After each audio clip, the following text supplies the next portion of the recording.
All content presented by the Russ Clark Show, including statements made by guest commentators and callers, reflect the personal opinions of those individuals and is provided for informational and entertainment purposes only. These views do not represent the official position of Mortgage One Studios, its owners, employees, affiliates, or partners. Mortgage One Studios does not endorse, verify, or guarantee the accuracy, completeness, or reliability of any statements made by third parties during programming. Russ Clark with you, Dean's here. Glad to be here too. I'm glad to be here, except you're going to be gone the rest of the month? Well, you're just taking off. You don't care about us. That's my story. Yeah. I try not to advertise travel plans. Oh, okay. Well, I'm not going to say anything then. Yeah. It's just, you're mad at me. You're taking off. The weather's changed, as you notice. Really? Yeah, I don't know. It's just a little warmer. Which means the rattlesnakes are out. As of when? I mean, it's been getting warmer for months. It's been getting warmer, but it's feeling like it's serious now.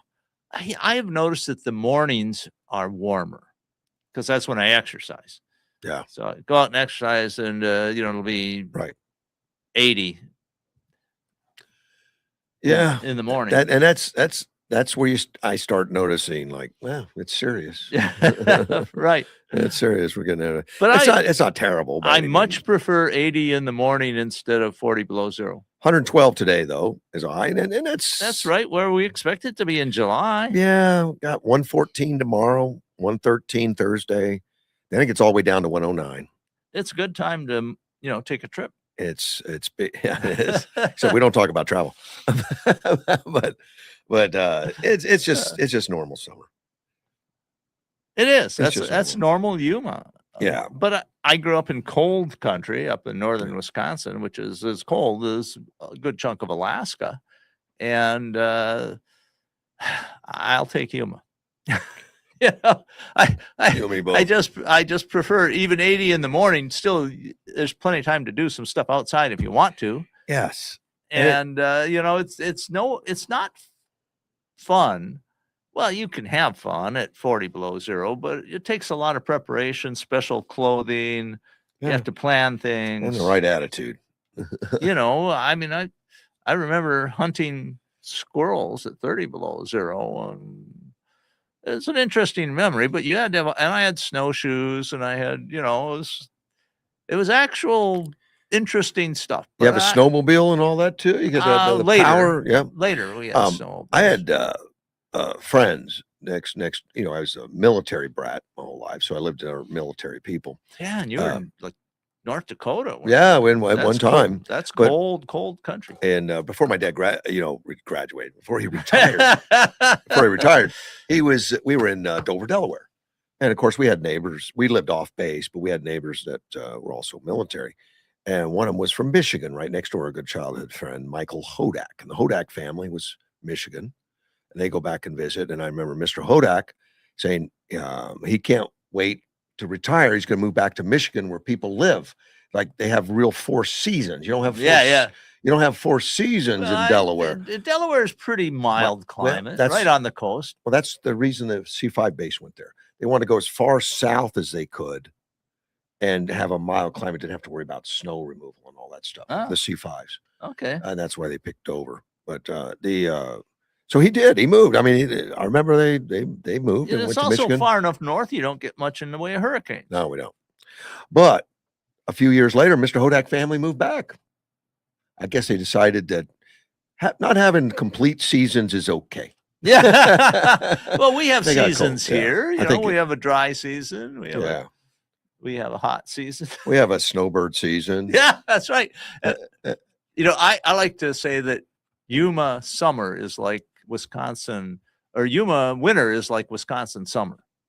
Nice. Except the days are shorter. Yeah. Which is not bad. I don't mind. I like all of it. But with this warmer weather and everything, the rattlesnake activity is rising. Oh, yeah. And that's good for rattlesnakes. They like getting out. Well, don't step on them. They're not going to be right out in the middle of the sun because it's too hot for them. If they're going to be in shade or, but they're more active. That's for sure. Are they more active at night though? Aren't they? Yes. Okay. Yeah, don't go. So go ahead and run at night. That's when you. Yeah. Well, Now, as places build up, the rattlesnakes die. I mean, because habitat. a rattlesnake will be crossing a road or whatever, Yeah. and it's just I think that's probably the biggest killer of rattlesnakes are highways. I've only run into a few of them in Human. I get out a little bit. Telegraph Pass. I used to do Telegraph Pass Sure, a lot. I do that too, quite a bit. And I've not common to run into a rattlesnake because it's so heavily traveled. They Yes, don't like it. exactly. I never saw one up there. But I did. You go off the trail a little bit? I did. I was coming down on the backside of the trail. It's not heavily traveled, Yeah, and it was a rougher terrain. And it is. I was running down Oh, a little bit, jogging down, yeah, not real fast. I've done it. And so I was picking up pretty good speed. Well, right in front of me was a rattlesnake, and I was going too fast to really stop. Yeah, so you jumped over. I jumped, but I reached an altitude. Yeah, because it's downhill. I had adrenaline. yeah. I'm running, and Yeah. I reached an altitude. I started wondering, like, was it better to get snake bit Or than how's the to landing come gonna down be? from this landing? And I was fine. I didn't Yeah. have a problem. But I yeah. I have a somewhat similar story from Panama. Uh-huh. Only I was walking on a jungle trail, and I saw a boa constrictor in the trail ahead of me. It wasn't a real big one. I think it was about maybe 6 feet. But they're thick-bodied snake, Yeah. and it was well camouflaged, and it was rib walking, which is where they move in a straight line by just moving their ribs. So it was pretty slow and quiet. And I stopped, and it was like 1 foot up. Oh, there it is. And so I drew my machete because I thought maybe I could make it a pet. I was going to use the flat of the blade to pin the head Hold it down down, and then yeah. grab it. Yeah. I started getting closer and closer, and suddenly that snake realized something was not quite white, and the head came up, about 2 foot off the ground, and a big hiss, and I levitated about 6 feet backwards. A warning when you hear it. Yeah. And you took heed. And then that snake took off for a palm Yeah. tree, and it wound itself into that palm so tight. I wasn't to get it out. I would have had to damage it, and it was getting more and more away from me all the time. I didn't want to kill the snake. I went on a rattlesnake hunt with some friends once. Paul called me and says, "Hey, we're going out tonight for a rattlesnake hunt. You want to go?" And I've never done that, so I did that.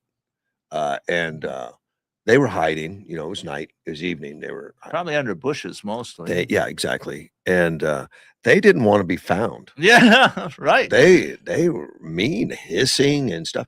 And the guys were catching them just for fun and releasing them. Oh, okay, good. They killed one, I think, for something, skin or something. But yeah, they it's supposed to be pretty good eating. They did. They ended up having it taken home to eat it and all that stuff. But I decided I didn't want to do that anymore.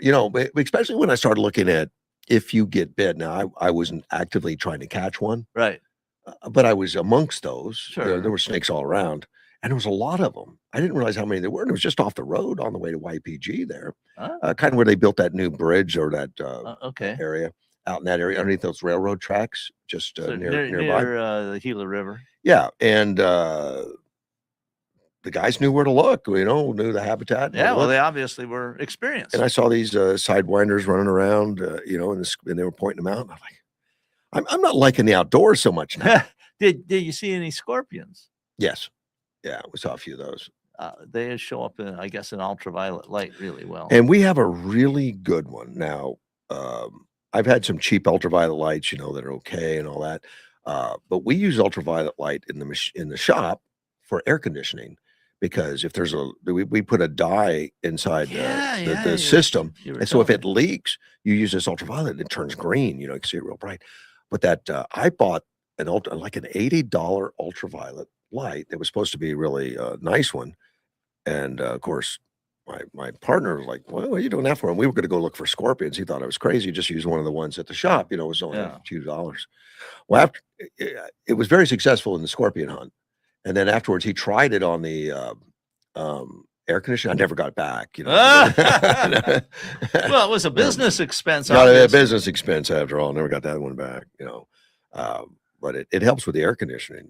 They really They could stands out detect that it easier. a really good light like that makes it easier because sometimes that leak can be under the dashboard. Sure, it could be a very small Yeah, leak. yeah, yeah. It's hard to find sometimes, and sometimes your air conditioner can leak down over months, Sure. which is annoying. Your air conditioner is good, and then 3 months later, it's not. Yeah. And it's expensive to keep recharging, and you want that leak fixed, and it's hard to find sometimes. Yeah. But this one helps a lot. This light. Well, the other day I was running a truck. Let's see. I think that truck is a 2008. So it's getting up there. And I turned on the air conditioning and it took a little bit, but it worked. Generally, yeah. Generally, that means the Freon's getting low. Yeah. Generally, we'll let the boys fix it. I'm not the tech, but that's good because it's just a recharge, Yeah. versus I mean, and something I breaking. don't know if I've ever had it recharged, and it's like just almost 20 years old. But you need to have it looked at because low Freon could affect the oil being circulated.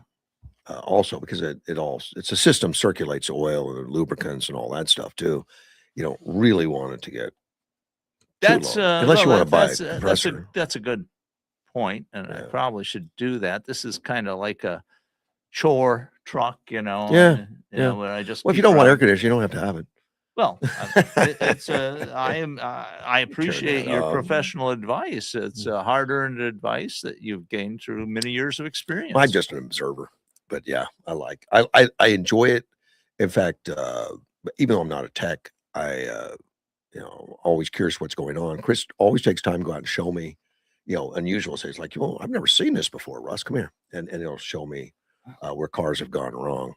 You ever see anything? We were talking about snakes. You ever see snakes around radiators or anything like that? I've never seen it, but I hear about it. I've heard it. I've heard about snakes being dropped onto windshields on Highway 95 by snakes, by birds by or something. birds. Yeah.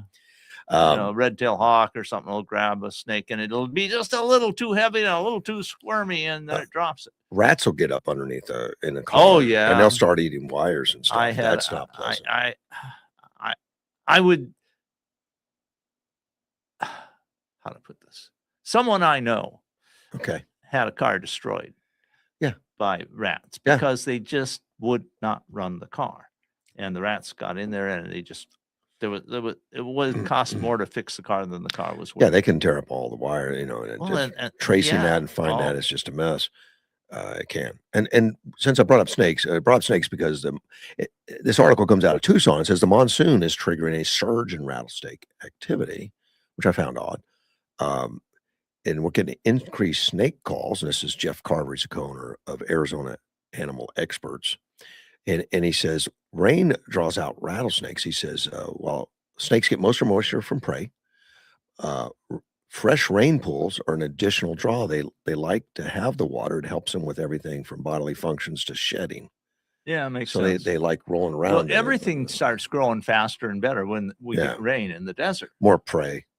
All kinds of stuff. I mean, the vegetation starts bumping up, and then of course insects, and then anything that eats the vegetation or the insects, and so it's a bonus season when we get rain. And this Jeff Carver points out that snakes are not really where you expect to find them. Typically, they're hunkered down in corners under the patio furniture, pots, and plants, by front doors. It's one of my pet peeves when people put out a beautiful pot with plants cascading down right by the front door. You'd be surprised how many times snakes get there. Yeah, they get right there. That makes sense. Yeah, the snakes are not laying in wait for us. They don't want to hunt us. The rattle serves no purpose. It warns us, I'm here. Leave me alone. That's what it is. We're way too big for them to swallow. Yes. They don't want anything to us. Snake repellents, pets, handling. For those considering commercial snake repellents, Carvel said the products are not effective. I was, there's this old thing about put a lariat down and the snake won't cross it. I don't think that's real. There have been pictures of snakes crossing them. According to Jeff, they just don't care. They're more likely to affect the rodent than they are the snakes. Well, if you get rid of the rodents, the snakes are less likely to hang around. Yeah, they like rodents. Let's take a phone call. Hey, Ted. Good morning. Good morning, Yuma. Yes, it is. So, what do you think about Rocket Boy and Diego and their mouths up there on the hill? You Oh, got any comments about them two you- traitors? you mean the guy running for Senate up in Plattner in Maine? Plattner? I don't know who you're talking about. No, Kelly and Kelly. and Kelly. Diego, whatever his name is. Well, The traitors of Yuma or traitors of Arizona. well, I am not a Traitors. I am not a fan of either one of them. But right now they're running from Plattner. And Diego, he was a big supporter of it. He endorsed him, Graham Plattner, the Nazi. But he's not leaving him because he's a Nazi. He's dumping him because another rape charge, or I guess it's the first rape charge. He's had some Those questionable. questionable those two sexual simple, activity. those two simpletons are running from him because of the head of the Democratic Party told them to run from him. Otherwise, they'd somehow come behind him and try and patch this up. Oh, it was when he was younger and he was. This was he like had mental problems. No, this was 5 years ago. No. The rape charge was 5 years ago. Yeah, from Ginny. I'm telling you how the Democratic Party works. If the head of the Democratic Party had told Kelly and Diego to stand behind this guy and push him through and help him, they'd do it. That's how traitoristic they are. No, that's how it works, Russ. Did you hear that's how the Democratic Party works. Did you hear that Kelly was wearing a Mexico shirt? Yes, I saw that. I told you he's a traitor. He's a traitor. Well, he said he was asked about soccer, before, but he said, "Well, I'm just not a fan of soccer and all that kind of stuff." And then Mexico starts winning. He's putting on a Mexican shirt. Right, I thought that was pretty odd. He is a quisling. He is a quisling. Yeah, I'm not a fan. Not a fan of Kelly or Diego. But it just shows me the old statement about if you want to see what people are all about, just look at who they elect. Yeah. Just look who they put in power. Yeah. I think Churchill said that. Well, they were going to put Graham Plattner in power. And he kept having all these things popping up in his past that were terrible, and he kept hanging on and hanging on. Even Bernie Sanders is there any more I should know about? And Bernie Sanders was a big backer because Plattner's a socialist and a Nazi, and so of course Gallego endorsed him. But now he pulled it from him. I guess it was just one too many, or maybe Schumer told him to do it. I don't know. Things just kept adding up and adding up. I mean, it was like, didn't you ever vet this guy? Well, they did. They knew about the Nazi. They were looking for a macho man. Yep, Did you hear those stories coming out? They were looking for a macho representative in their party. They didn't have. That's all they cared about. They didn't have any like real men on there. So they went to a Nazi. Well, I had heard that. I read an article about saying that the people that were backing him that almost made him up out of whole cloth. That they just who can we find that we can appeal to men with. Well, Tim Walz was chosen as being able to do man speak, according to Tim Walz. Even because I'm a real man, and I hunt and I work on cars. That's what and he's the opposite of that.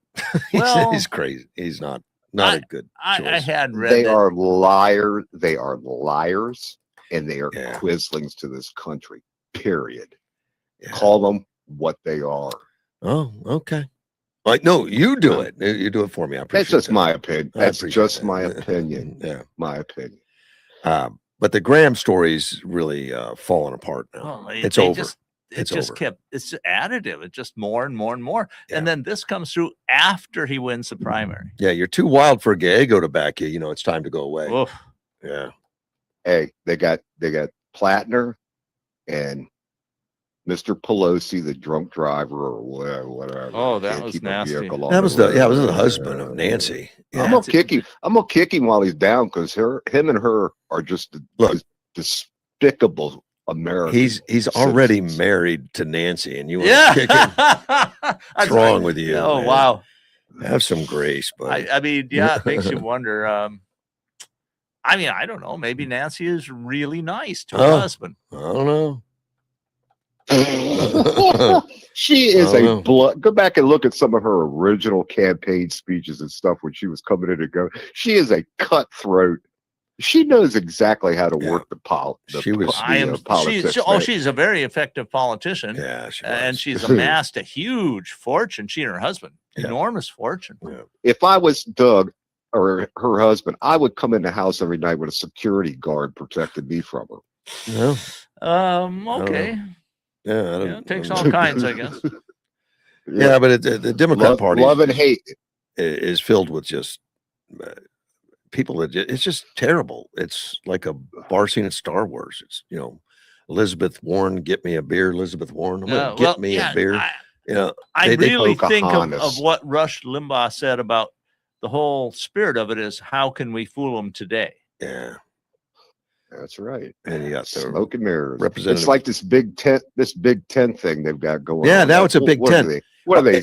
What are they? Circus clowns? But what are they? Circus clowns? Oh, I don't mind the Big Ten What? comment, but they're trying to keep people like Graham Plattner and justify his existence, so they come up with this Big Tent. Well, now they kicked him out of the tent. What evil people! Have they kicked him out? Oh yeah, they pulled her support. The Democratic, but they don't have anybody else running in Maine. They do not. Yeah, and I'll get to that. They've got a plan. Oh, this Big Ten thing is the Democratic Party unfortunately has become nothing more than the Ringling Brothers Barnum and Bailey circus. But they're the opposite of it. That's all they are. They're the opposite clowns. of a Big Ten. Opposite, because they're the cancel culture. They'll cancel you if you don't agree with them. They'll kick you out of the party if you don't agree with them. And then all of a sudden they come up with the Big Tent. Yeah, well, remember, because they needed more people, and they don't know what to do with the communist socialists. They don't know what to do with them, and they don't want to embrace them. So they said, "Well, we're just a Big Tent." Well, you remember that Chuck Schumer is too conservative for the Democrats. Right. Yeah, he's not anti-Semitic enough.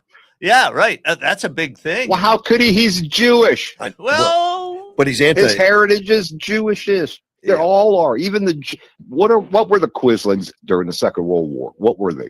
Jews against Jews helping the Nazis because they didn't want to. Nobody. The Quisling was a Norwegian. Nobody knows what Quisling stands for. He keeps saying, I had to look it up. Well, Quisling was the Norwegian guy who cooperated with the Nazis in Norway. Right. The Jews did it to each other, man. It's human nature sometimes. Well, people tend to go with whoever they perceive as winning at the time. Yeah. That's a pretty common thing. And all I got to say is voters better know their history, because this is just repeating itself over and over. The best thing we could do, you know what Trump is right now? I hope he's Vlad the Impaler and letting the Ottoman Empire know, look, you ain't doing this. You are not going to force your anti-Christian shit on us. Excuse me. What's your language, man? I know. I'm sorry. I lost. I'm sorry. I think of him more as Churchill or Andy Jackson or Teddy Roosevelt, maybe. Yeah. No, I want him to be Vlad the Impaler. Yeah, that's who I want him to be with the Turks and the Ottomans. All right. Anything else that you got negative to say about Gallego or Mark? Yeah. I didn't elect him. I didn't vote for him. Yeah. I think hey, you know how they've got a big tent? Guess what I've got? A big toilet for them. Oh, wow. I want to bring them into the big toilet. How about that? Oh, okay. If they want to do these little sayings and all and waste my time and money and not help my country, I got a big toilet for them. They can all join. All right. You mean like a bathhouse? I don't know. Toilet. Don't ask I knew you were going to go. I knew you were going to go there. I don't have any idea. Well, Ted, anyway, appreciate thank you the call, for listening to my garbage, and I love you all. And have a good day. Take care, sir. Bye-bye. Mr. Ted. Yeah, I'm going to abandon you and get coffee. He doesn't like Kelly. He doesn't like Gallego. I appreciate that. Yeah. Okay. All right, get out of here. Go get coffee. I'll be here when you get back. I'll finish talking about snakes. Phone lines are open, but well, let me take a phone call first. You're on the air. Good morning. Good morning, Russ. Hey, buddy. How are you, Danny? Good. How you doing, buddy boy? Doing well. Good. Yeah, I kind of had a little bit of an accident here in my house in my trailer. I was vacuuming up around with the hand vacuum. Okay. Well, the stupid thing exploded on me, so I got dust and dirt and all kinds of crap. and now you don't even have a vacuum to clean it up. No, I gotta go get another thing. Yeah, no, I mean, it blew up on me, Russ. It's crazy. Jesus What Christ. kind of vacuum do you have, man? I gotta make sure I know what that is. Well, let me put it to you this way. My dad grabbed it at an estate sale. Okay. And anything for 2 bits, he's all on. He was all on board. All right. But yeah, so I don't know. I do the thing out on the porch. I'm man. Well, I like Dysart vacuums. I don't know if you know what those are, but they're like $300-400. They're rechargeable, especially for a small place like you've got. They're beautiful. They're beautiful. They're just expensive as heck. That's all. What's it called, Russ? Dysart. Okay, I've never heard of it. Yeah, go look for a Dysart vacuum. Do you know what that is? I have heard of them. Gene, you know? Okay. They're kind of a high end. Oh, real high end. They're stupid high. But I think I don't know if I have a Dysart right now at all. Yeah. Well, I need something that doesn't blow up on me. I mean, even they even command high prices used. And It's okay. It's a Dyson, Dyson, Dyson vacuum. Okay, sorry about that. And looks like you can buy the Dyson V8 Cyclone for about $300. That's not that. $299. That's a hell of a lot of money for a vacuum. Yes, it is, and it hurt me to do it, but I was glad I did. You know, a dollar is not worth what it used to be. Yeah. Yeah. These things are expensive. Yeah. Who is that, Russ, that chimes in? Dean. No, this is Dean. I'm sorry, Dean. Dean's here. He was out getting coffee when you first called, so he's back now. I had forgotten to get coffee this morning, and my addiction hit me, and I said, "Oh, I gotta get coffee." He started shaking and stuff and mumbling. You're jonesing, huh? Yeah, he's all right. Okay, guys. I'm actually going to run out now and Get a vacuum. I'm going to go and make myself some breakfast. There you, buddy. Yeah, enjoy. See you, Danny. Bye bye. Yeah, he's running his vacuum and it blew up, and dust went everywhere. Now he has no vacuum to clean. It's a whole mixed bag of problems. I picked up one of those little hand vacuums, you know, that you hold in one hand and use in your car and stuff. I used it the other day on my car. Is it any good? Yeah, oh yeah. I mean, I am frugal. There, yeah, that's the word, frugal. Yeah, but sometimes you just get junk if you pay $30 for it. You are correct. Yeah, and that's about what I paid for this. It was at the Green Trees, so it was probably discounted by about half or more. And it's rechargeable, and I just don't use it enough to justify anything more expensive. Let's take a phone call. We got Gilbert. Good morning, sir. Hey, if you want to go snake hunting, by God, all you got to do is go to Washington, D.C. Mm-hmm. Oh. Oh, man, that was close. I almost spewed coffee all over the place. I try not to do it in the swamp, buddy. No, I'm going to give you my rattlesnake story. All I right. got quite a few. Go ahead. Working at YTG, you're well aware of the snakes around you. Oh, so, you know, when you're out there doing a lot of work, oh yeah, you look for stuff, especially when you got to clean up an area that was affected by, let's say, ammunition. Yeah. And you have to pick up the boards and stuff and metal. Well, one year out there, we spotted a Mojave green rattlesnake. And I was telling my boss, and he goes, "There's no way you couldn't have seen that. They're not here." I go, "Well, they are. They are." So they called me to safety because that's a very venomous snake. It hits you, your blood and your nervous system at the same time. Yeah, they're one of the most venomous. I think they may be the most venomous snake in the United States. I know the Southwest for sure. But anyway, that's and safety says no. They go, do you have a picture? I go, picture? If I had a picture, I'd be getting fired for having a camera. Oh, You wow. couldn't take- Okay. Yeah, you can't take pictures out there. Did they give you a And camera back then- pass? No. No. What I'm getting at is they showed me pictures of Mojave. I go, yep, this is it. And of course, I had to get the guys to come in and say, yeah, this is what we saw. So that was the first time I saw a Mojave green. The second time I saw a Mojave green was at Castle Dome, up there in the dome Oh. itself. Okay. Yeah. So that's a couple of them. My funniest story I have on rattlesnakes, you know Laguna Dam, right? Yeah. Yeah. I used to fish there a lot, quite a bit. Well, I haven't fished in a while, but one of my best fishing holes. Well, one day my brother came in from California and I said, hey, this is the way it is. Look out for rattlesnakes. This is night fishing. And he goes, what? I go, yeah, you'll hear them. If you get close to them, they'll rattle to warn you. So he's all right. So I went tipsing south of the dam, maybe 50 feet in the rocks, in the bushes and the trees. As I'm walking, I hear this. I go, oh, okay.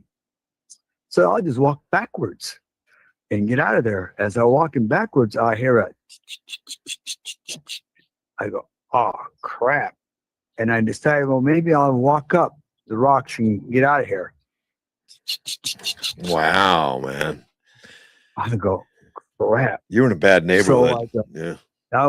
I was in their hood. Did So you I have a said, light? No, I had a handful of fishing gear and my Yeah, tobacco box. And so I said, well, there's the water right there, and I can just jump in there and go about 20 yards and I'll be okay. So I took another step and I hear it.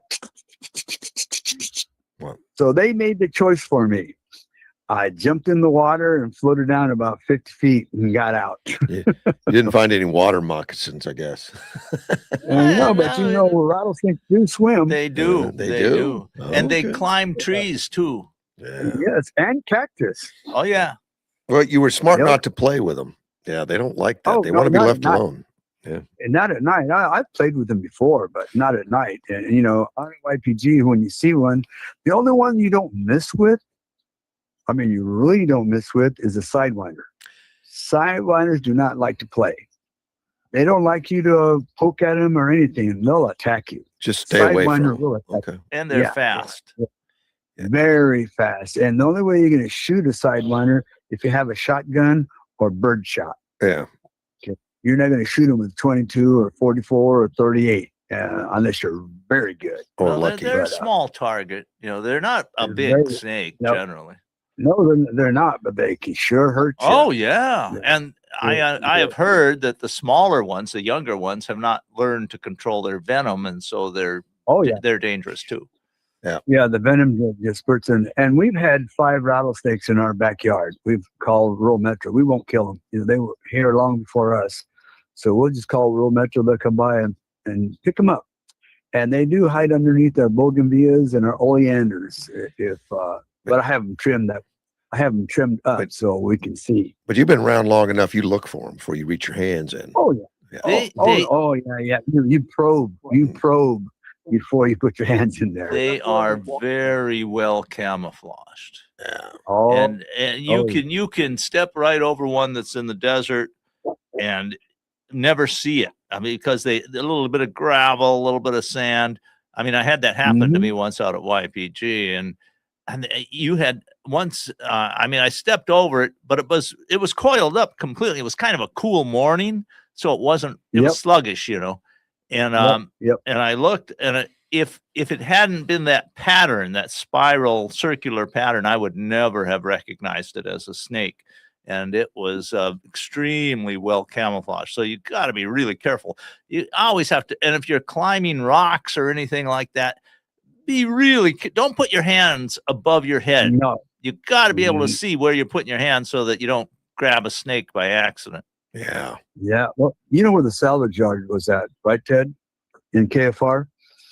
what we call, those are all the empty cans, ammo cans and pallets and all that. Oh, okay. We worked there quite a bit, fixing it, cleaning it, on and on and on. And there's where we saw a lot of nice snakes out there. So we were pretty good at spotting them. But That's then good again, because you don't want to get bit. I don't recall, did we ever have anybody get bitten by a snake out at YPG? at KFR, I don't know about any. I don't recall else. anybody getting bitten, but I know that morale and welfare, they had a display of snakes that people had donated. Oh yeah. Oh, good. Some of them were live. Yeah. Oh, well, that's pretty good. No, we didn't mess with them, and I'm not going to say we never didn't play with them.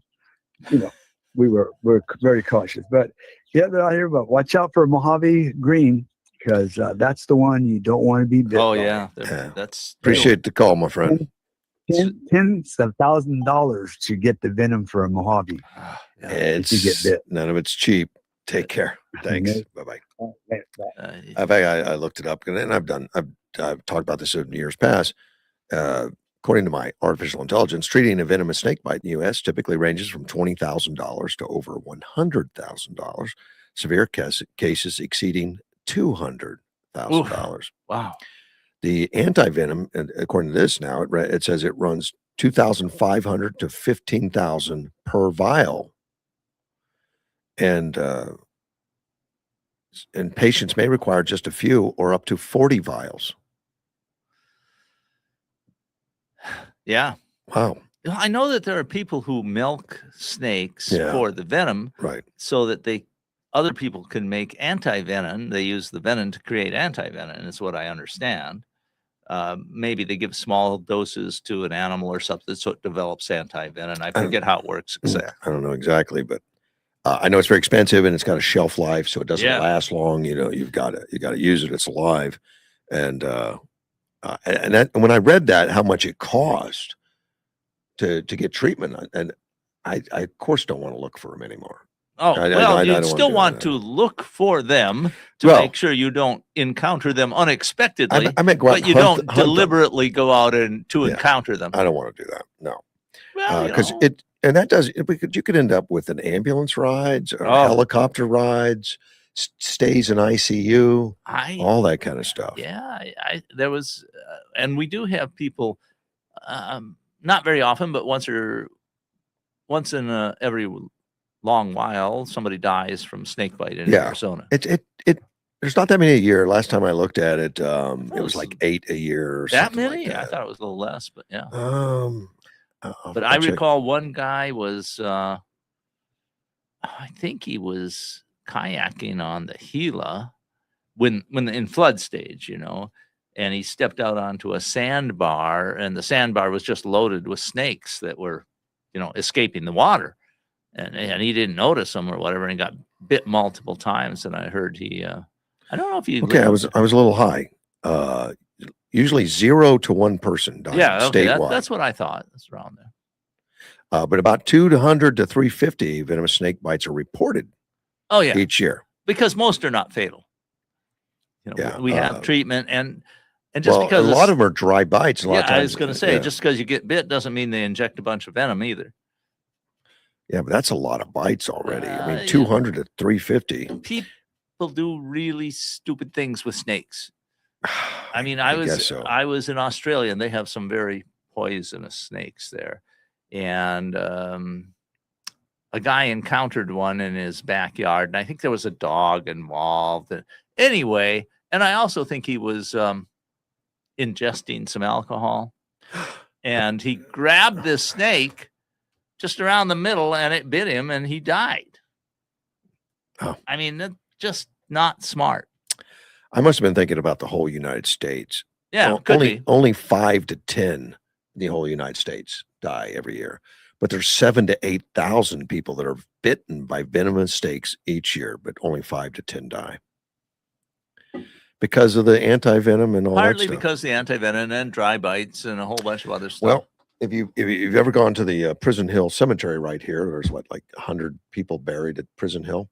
Okay. and there's a little plaque there that lists their names and And the cause of causes, death. yeah. Many of them are snake bites. Many, Wow. many of them. Wow. In fact, that's probably one of the higher Wow. causes of death, was being in the prison. I guess the snakes could get into the prison.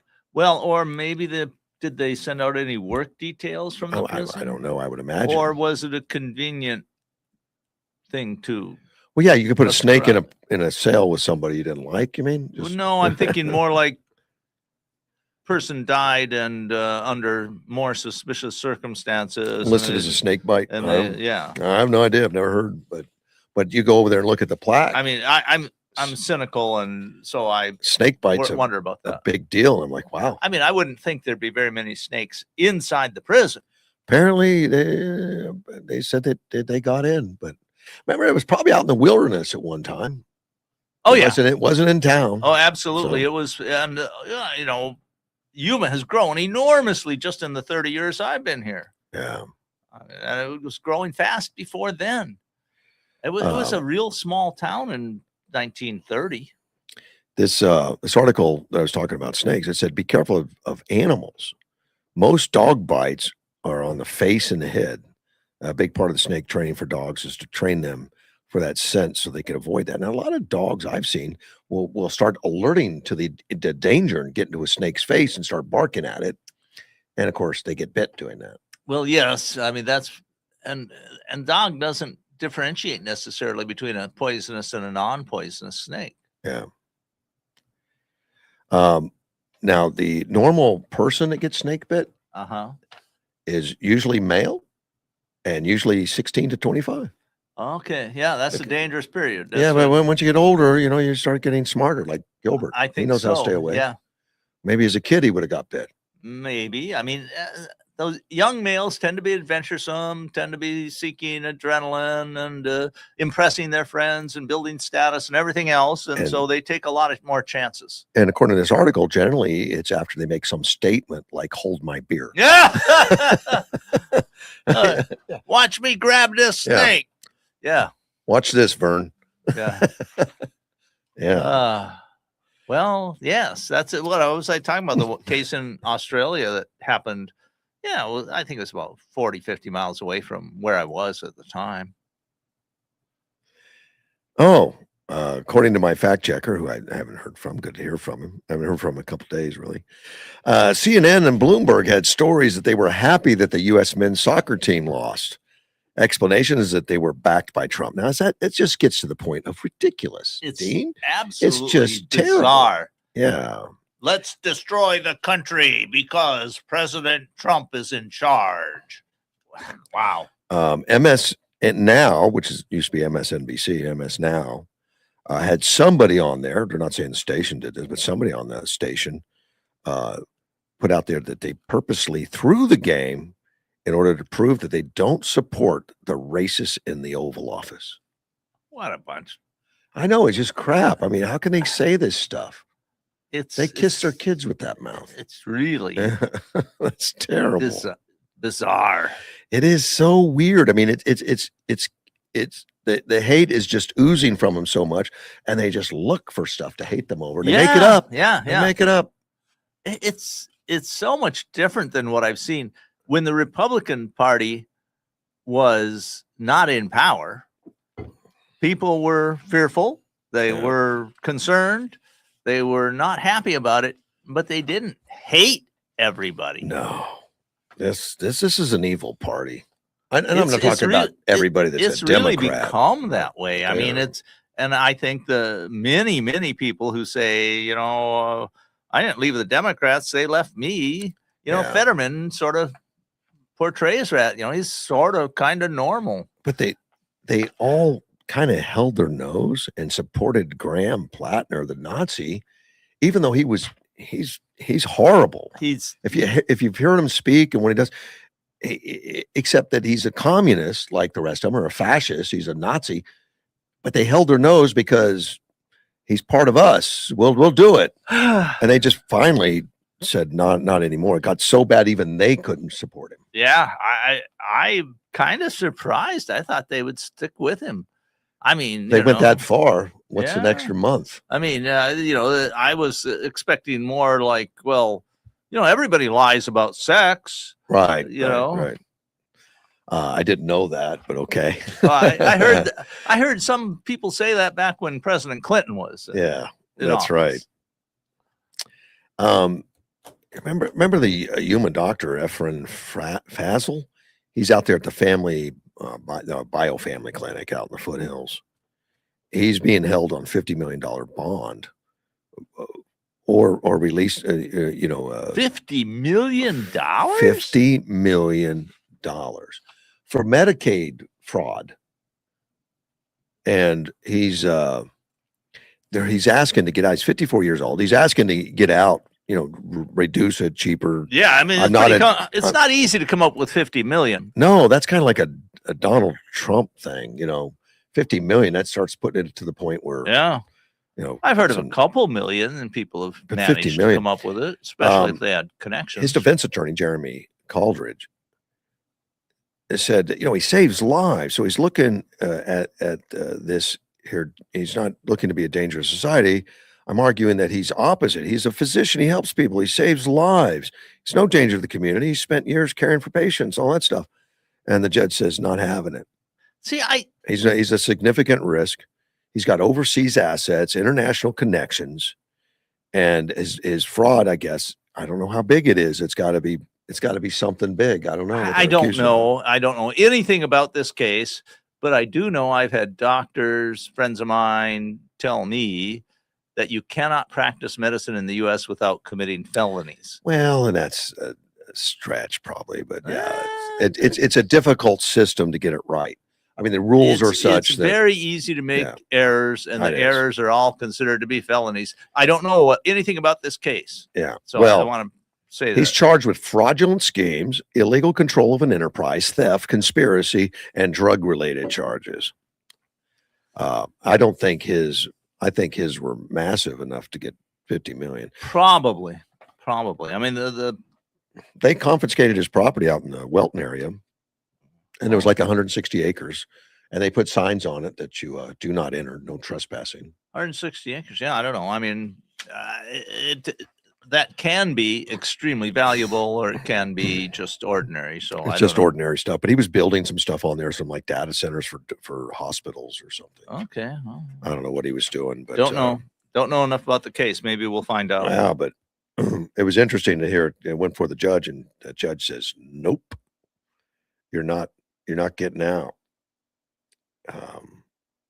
So they're holding on to this 54-year-old doc, which I'd be curious to see exactly what he's done. Yes, exactly. Well, it should come out if you have so few cases actually go to trial. Most of them are settlements. Yeah. So I don't know. That's gonna be an interesting one. I mean, that's the biggest one I've heard of here in Yuma. I mean, in Arizona anyway. Let's take a phone call. Good morning, Mike. Morning, boys. Good morning, sir. You hear me okay? Yeah, I That's gotcha. better. Yeah, was trying to leave it in the hands free, but ain't cutting it. Okay. So my trip up to southern Idaho over the weekend, 1,500 miles more or less, wasn't enough drive for me. Well, good. On the way to San Diego and pick up another auction car. Are you in the mountains yet, or haven't? They're getting kind Nah, of I just stopped strange. at El Centro to get coffee. Oh, okay. El Centro. Well, you're not far out of Yeah. town yet, man. That's only like an hour. Or No, something. no, It's they don't next open door. until 8. So even though the premises is open 24/7, they have security there. You cannot check out the cars. They don't have people there scan the QR code or verify the VIN and everything. So Really? Except for between you're gonna have 8 to and 6. wait for an hour. Yeah. Dude, I am just leaving Imperial, El Centro. I will be there long after 8 a.m. Oh, okay.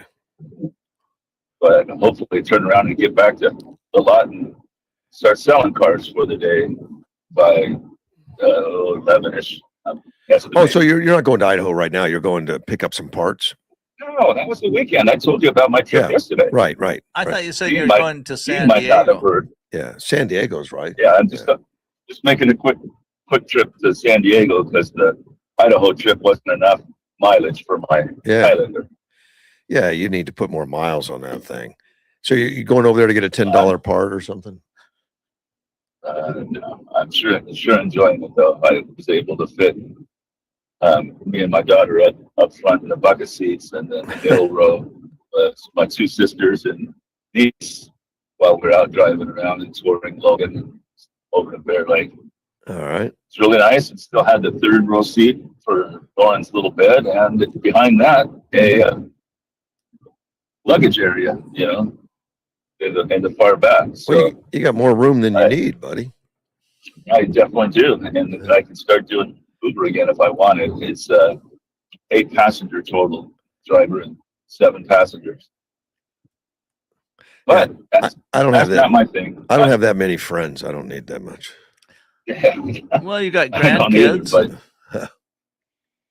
but that's what you want though, is the minivans for 7 or 6 or 7 people. They pay better. It's called an Uber XL or Lyft XL. And then they have other levels as well, including black, which is going to be a nice Escalade or some blacked out SUV. But I just not into moving passengers around. I don't like people enough. I have enough trouble selling cars because I get irritated at some of the stuff that people try to pull on us. What do you mean? Bosses always tell me I need to be patient. You're not patient, you don't think, Mike?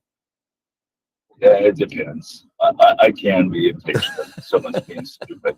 Okay. And well, tell me, just smile and accept. Do whatever you got to do. Sell the freaking car, and then as soon as the door closes and they've driven off the lot, then you can vent on me. Tell me all about it. And hopefully they're happy with it. They come back. Yeah, and send me their friends and family. But I was listening to Ted earlier, and that guy sometimes gets my goat. I mean, Danny's always nice, polite, and very friendly, and I'm glad he found us again, and I'm glad I tolerate Facebook enough to where I can listen now. It's just so irritating that my screen lock goes on, or I can't switch over to something else because then I lose the Facebook. Right, I know. You know we'll be back on streaming in a few months. We'll be back there. I know. Not just streaming or on over the air. Both. It'll be both. Yeah. You're streaming now on Facebook. Yeah, but there's a lot of radio streaming that you can do, and it doesn't cut off every time you switch over, like Facebook, which cuts off. Gotcha. There's a better streaming apps out there. Yeah. Very good. Anyways, back to drive careful. No road rage. Okay. Be patient. You know what? You're gonna cut me off because I'm driving. Yeah. And I'm holding the phone up to my mouth so you can hear me. So yeah, I was just saying hello, and there was something I wanted to go on about Ted, but it's not that important. We can save it for another time. Well, see you later. Guys, have a good day. I'll go back to listening. Take care, buddy. Bye-bye. As Mr. Mike, he's usually out getting coffee or something. He's going all the way to San Diego. Well, I thought he said he was getting coffee in El Centro. Yeah, I said it didn't open till 8 or something. Yeah, maybe it's San Diego doesn't open till 8. I couldn't quite. The signal was not great. Wasn't a great signal. No. I read this article this morning about living in Arizona and what it costs you for AC, which we all know. Sure. Because we're not French. No. But we use air conditioners. That's right. Yeah. But you got to compare that to like where I grew up, where the big cost is heating. Well, this article says that Phoenix specifically is insanely hot and expensive for summers. And it's one of the hottest places in the country. Yeah, it is. But it's even hotter than Yuma, probably. But a little.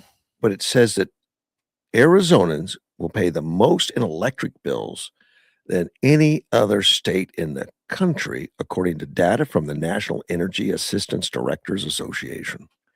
I never heard that. Well, I suspect that's for July, August, maybe June, Yeah. September. Yeah, for summer.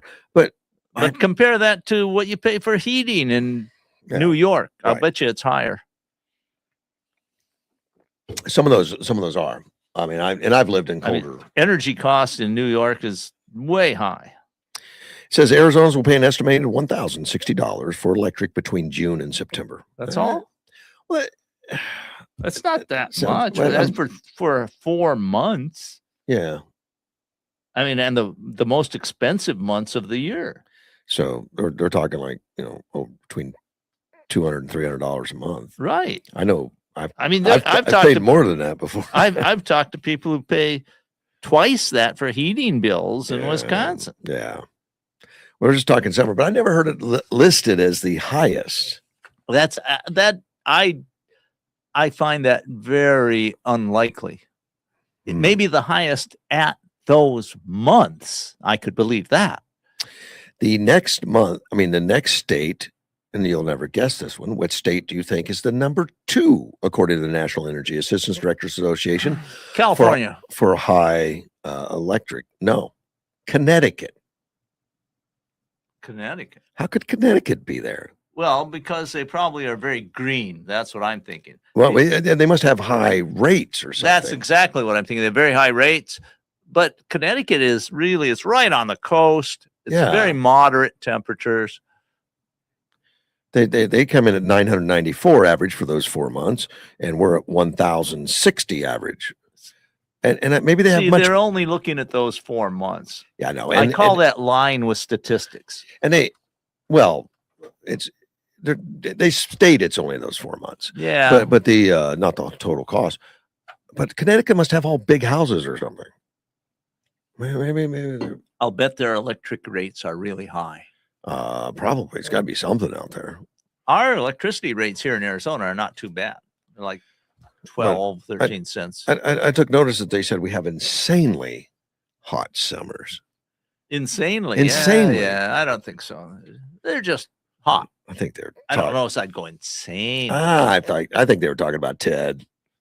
Well, Yeah, insane. Yeah. for comfort, Florida is just as uncomfortable as Arizona in the summer. And I lived there for 8 years. And Would you say that I've made a fair statement? yes, I do. And when I lived in Florida, I loved it. I loved Florida. All my adult life was on the East Coast, college up in Delaware and high school in Delaware. And moving to Florida was humid. Never got above 100 degrees. No, because if it was really humid and above 100, you die. Yeah, maybe. But I always wondered, why would people go to California and all that kind of stuff? Our temperatures are just as mild as California and all that. And not till I moved to California did I realize, oh yeah, it's mild and no humidity, mild temperatures. No Yeah, humidity. right. I didn't realize the difference. But I don't find it any more uncomfortable in Yuma than I do In the summer. Yeah. Now we're talking about summer. summer. Florida is really similar to Panama. And Well, Panama is really warm. I know as you get out of a shower, you don't even bother drying off because you're going to be dripping yeah, anyway. exactly. I mean, I recall in Panama and going out exploring jungle on the weekends, and I had some Vietnam era fatigues, as they're called, and military that got surplus, or I think partly part of reserves or whatever. And I'd go out in the jungle, be gone a couple hours because we lived right on the edge of the jungle. That's just how it was situated at that time. And I'd come back and everything would be completely soaked. Yeah. No rain, just perspiration, trying to cool off in that very high humidity, very warm temperatures. And I mean, literally, I could take off my fatigue shirt and wring the water out of it. Tampa wasn't that much, but it was humid. But it rained like every day during the summer. Oh yeah, every right. day. At 3:00, it's going to be a thunderstorm. Yeah, exactly.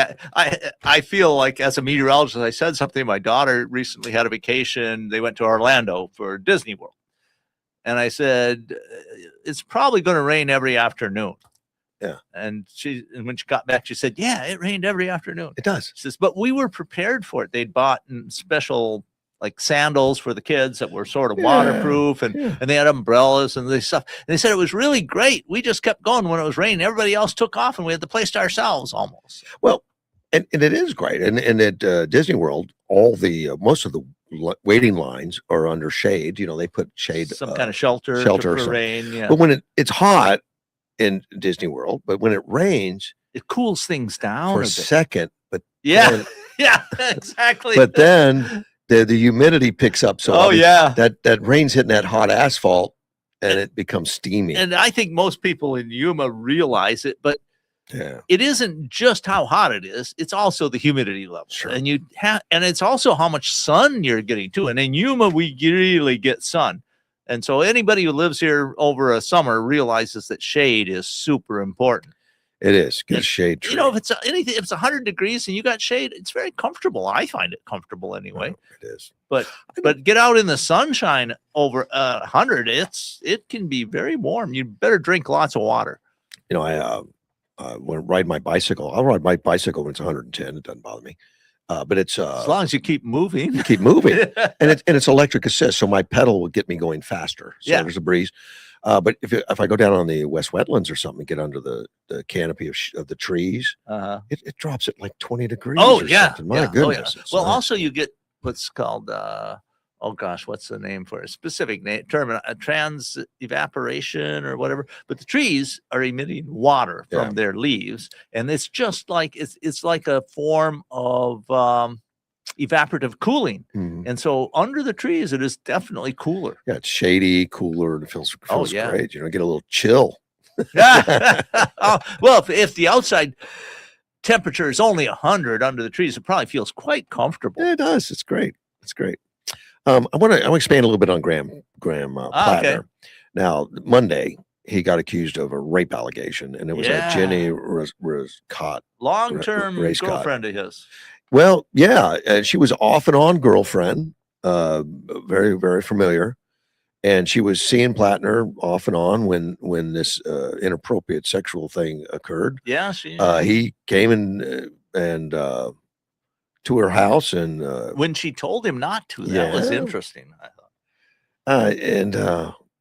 And forced himself on her and all that kind of stuff. Yeah, that's what she says. And then afterwards, they were.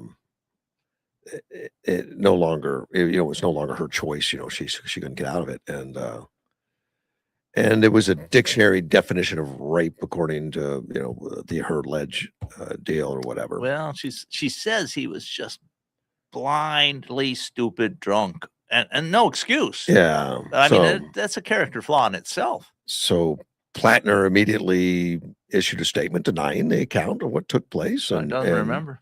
Taking the time, he says, to reflect on his path forward for his imploding campaign. Now, the Democrats are dropping like rats right now. They're just jumping off the ship. We got Elizabeth Warren, who has endorsed him, said there can be no tolerance for sexual assault. And she's been one of his big supporters. With so much as a stake, the best path forward for Graham is to step aside as a Democrat nominee and these serious allegations. Well, is there any legal way for the Democratic Party to get another nominee in there? Yeah.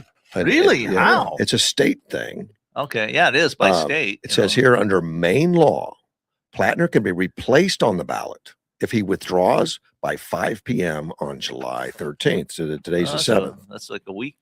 Yeah, he's got a week to sit around and stew about it. And then the party is allowed to put forward a replacement by July 27th. With no primary. You know who this reminds me of? Kamala Harris. Yeah. Maybe Kamala could run for the Senate. It's like the Democrats don't need primaries. No, we don't need the people to put in any input. We know what we want. So they get to go through and say, well, and they may go back to that lady that dropped out. Remember, yeah, that's possible.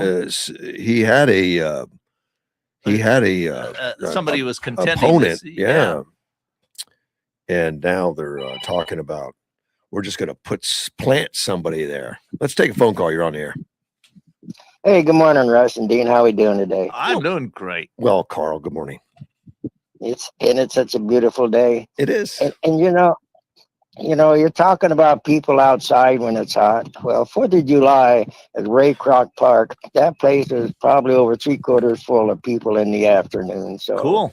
Oh, yeah. Or, I mean, So hot. yeah, it was hot. I know. I was out there from about 2 o'clock to about 11 o'clock. Wow. Anyway, it was worth it. Just talking to the people. Sure. Talking. Yeah, So you do a anyway, great job. well, you have fun doing it because and I don't do this for me or you. I'm doing this for our kids because they need to have a country. We need to leave them a country that is run by the people, not by the government. So Right. that's right there what keeps me going. But my 2 cents for today, Russ, you were talking about riding your bicycle out when it's 110 degrees and Mhm. and you go down into the park and you get in the shade Sure. and it drops 20 degrees. Hmm. Well, what I did to my house is I used an elastomeric paint which reflects the sun, and it does the same thing to my house as you did when you were riding your bicycle and you got down in the shade when it cooled off 20 degrees. It helped your electric bill a lot, I'll bet. Well, yeah, and I also put mini splits in my house. I zone my house, and I saved 20% on my electric. So That's significant. It is. yeah, Plus you get a different thermometer or thermostat for every room. You don't have Yeah. to use every Yeah. room. Yeah.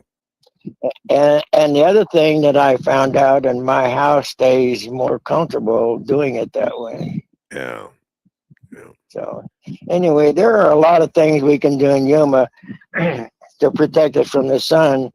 But when the builders are building these new subdivisions, they are building houses that look really good with dark brown roofs, which just add another 20 degrees to your roof. So It does. I know. And the people that paint their houses dark, it just absorbs the paint. I mean, remember AWC did that building out on Redondo Drive and painted it almost black. And I commented on the air, like, those people have lost their mind. I bet they can't keep it cool. And they called me up and Well- said, "How'd you know we couldn't keep it cool?" I said, "Well, I saw the paint Yeah. color." Well, you know. there's a whole Yeah. lot of things. And if you, for just a little bit extra when you're building a place, you can drop your electric bill enormously. Yeah. I have a Yeah. friend. Go ahead, Carl. Well, I'll give you an example like solar hot water heaters. Really, that's 25% of your electric bill. But the problem with solar hot water heaters, the water screws them all up. So it costs more to fix them than they're worth having. Can be, yeah. Yeah, you'll get that calcium buildup in there and stuff. Jams Yeah. them up. Yeah. And so on the water heaters, what you want to do is put timers on it. And then on some of the electric rates we have, they charge an enormous amount of money from about 3 o'clock to 7 o'clock. Well, hell, shut the water heater off. You know, and actually solar panels, that's when they work really well. And, they Yeah. can take off that load at the time was really expensive. Yes. And I put in a lot of solar, and I had solar on my house, and the 120-gallon solar tanks work perfect because you have plenty of hot water. But if I ever did solar again in my house, I would do it. I think they called them the Solar Heart. It was a passive solar hot water system, the tank and everything just sit up on the roof. Oh yeah. I've read of those. They can work very well. In Yuma, they work excellent. Yeah. Of all the waters since the 80s is when they quit putting them in, because the government was paying you 75% of the hot water your bill for solar, which is a very good deal Yeah. until But until the other thing greed sets in. is Go ahead. insulation. You should insulate your house here in Yuma should be as well insulated as the houses in northern Wisconsin or Michigan or Dakota. It's for a different reason. It's to keep our houses cool, but there it's to keep their houses warm. Same thing though. Correct. I mean, you need the insulation, and insulation is not that expensive. Well, what they're doing now, when they first started building houses, back in the when I remember 70s and 80s, it was all 2x4. Right. And now when I built my house in 84, we were switching over using 2x6 and using a thick bad insulation in the walls. That makes a big And difference. And the insulation in the attic above your ceilings makes a big difference too. oh yes. Yeah. Oh yeah. Well, what you have is you have a dark brown roof that in the like today it will probably get up in the high 30s, 130, excuse me. So, Sure. so On the that's- roof, you're saying, not the yeah, temperature. Oh yeah. Yep. Yeah. And And what mine does with the elastomeric paint, it goes about, because I can measure my roof because it's a flat roof. I can measure from my garage to the hole you put in there for crawling in and out, and taking the temperature at the bottom of the roof, and it'll usually be about 10 degrees above ambient temperature. So yeah, that's how much it knocks about 20 to 25 degrees off of my load of my air conditioner. if you can manage it, and people who design places to be efficient sometimes do it. If you put a double layer on the roof, if you have a roof above the roof that's just for shade, maybe mostly, that reduces it tremendously because you get airflow in between. Correct. And of course, if you make sure your attic is ventilated, that helps too. A lot too. But like what my neighbor did is he put the aluminum white panels on his roof, the 20-foot long ones. Sure. And it looks pretty good, but it'll take the temperature out of the roof. And he did that. He left his old roof on there, and then it looked like he used 1x2 slats, and then he screwed the roof. Yeah, the panels on top of that. Right. Yeah, I've actually done a similar thing, and it does work. It can work very well. Oh yeah, because heat rises, so you're pulling the heat. If you put dormer vents on top of your roof, it'll pull all that heat right out. Right. Yeah, exactly. The hot air just flows upward and out, and it prevents your attic or the ceiling from getting anywhere near as hot. Correct. Yes. All of that works. Yeah. And then I have a friend who had got a hay bale house. And of course, it has tremendous insulation. And she told me, that was about 15 years ago, 20 years ago. But she said for the whole summer, her heating bill or electric bill wasn't more than about $150. Sure. Because it was so well insulated.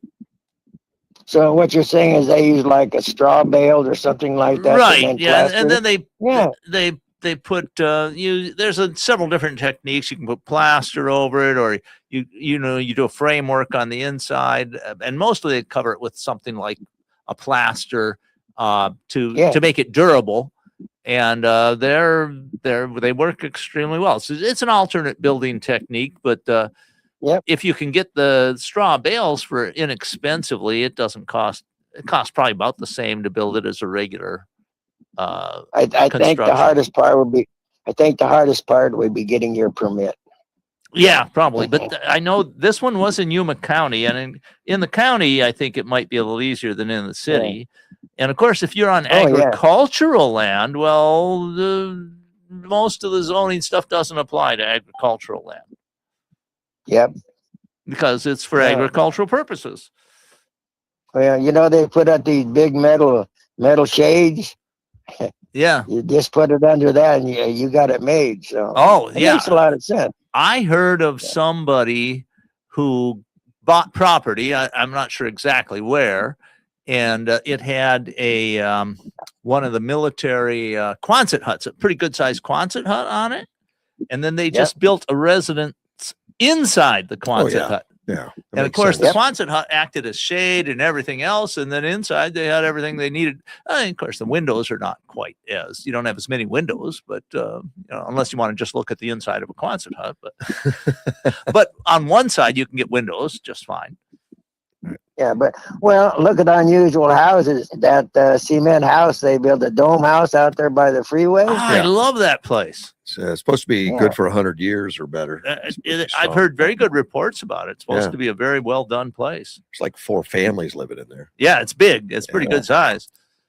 Yeah, it's made out of just a big cement dome. I think the hardest part would be framing the inside because you got the round to deal with. Instead of Yeah, like but a house, you got the square, but I think they don't. there are ways to deal with it. It's an extremely strong structure. Yeah. oh yeah. Super strong. It'll Yeah. probably be there long after all of us are gone. Yeah. It's like a Well, I bomb would agree. shelter. Well, if it's it's made out of cement and he's painted it, so Right. And they put insulation on it too. Absolutely. Yeah. All right, buddy. I appreciate the Yeah. call, my friend. bye. Take Bye. care. Bye-bye. Yeah, I was looking up those hot water heaters. They're expensive, $3,000 to $4,000 for some of those. And The one you put on the roof? yeah, for solar. But I look at the average hot water cost, Uh-huh.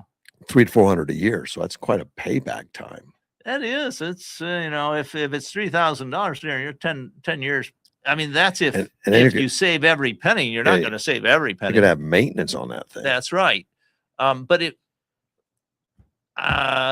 one of the simplest ways to save it is if your structure is strong enough, you put a tank on top of the roof where the sun hits it, paint it black, and then just run your hot water through that. Yeah, who cares about the look? The neighbors just have to put up with that. Well, beauty is in the eye of the beholder. I mean, some people have said they don't like the look of like a refinery.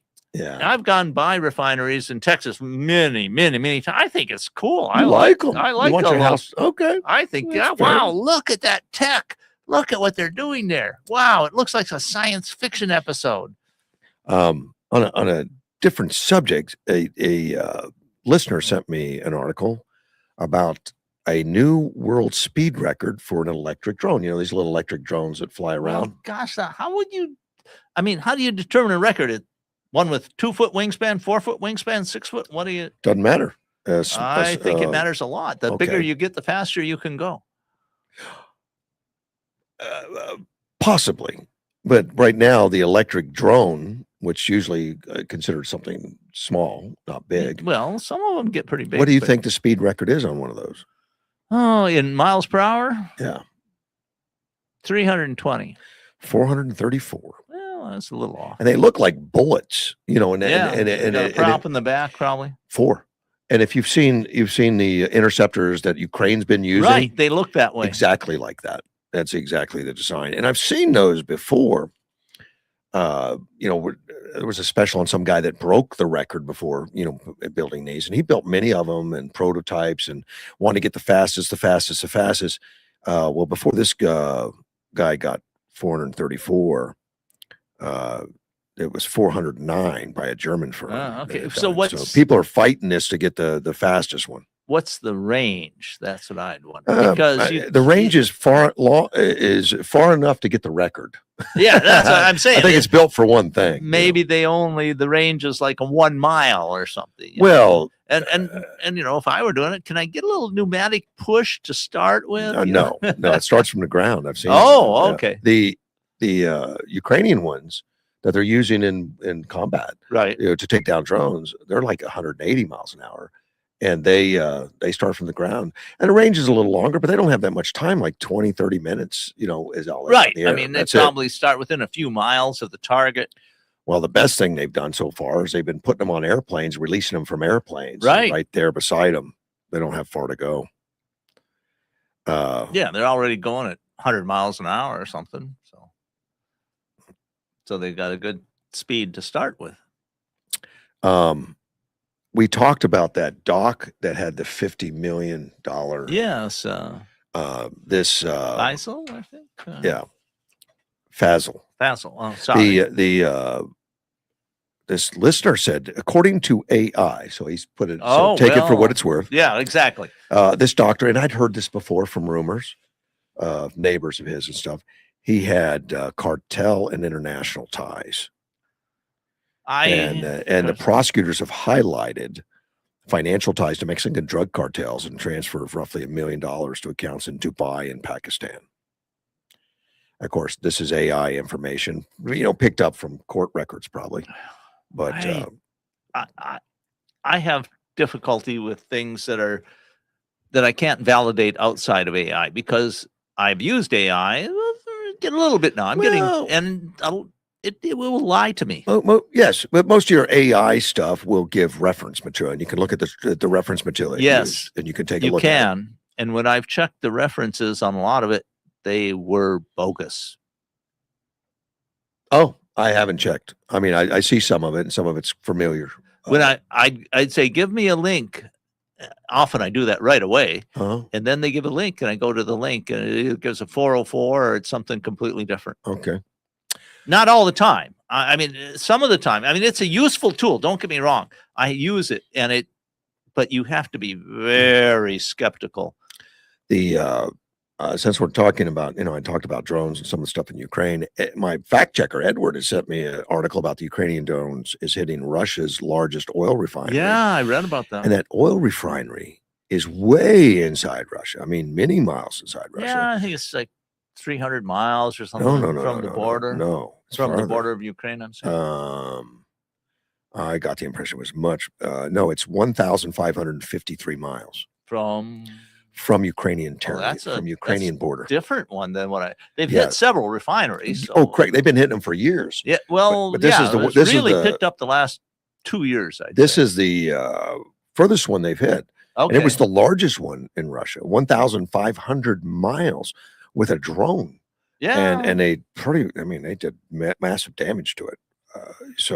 Well, right, because probably the Russians thought that one being so far away was pretty safe. It's not. No, not anymore. And it's not just that the drone can make it there. It's that it's beating the anti-aircraft stuff, and it's beating all their. I have to say, what I've read is that the Ukrainians have become extremely sophisticated in these attacks. Probably one of the best in the world. Yeah, they've had to. I mean, that's how they're surviving.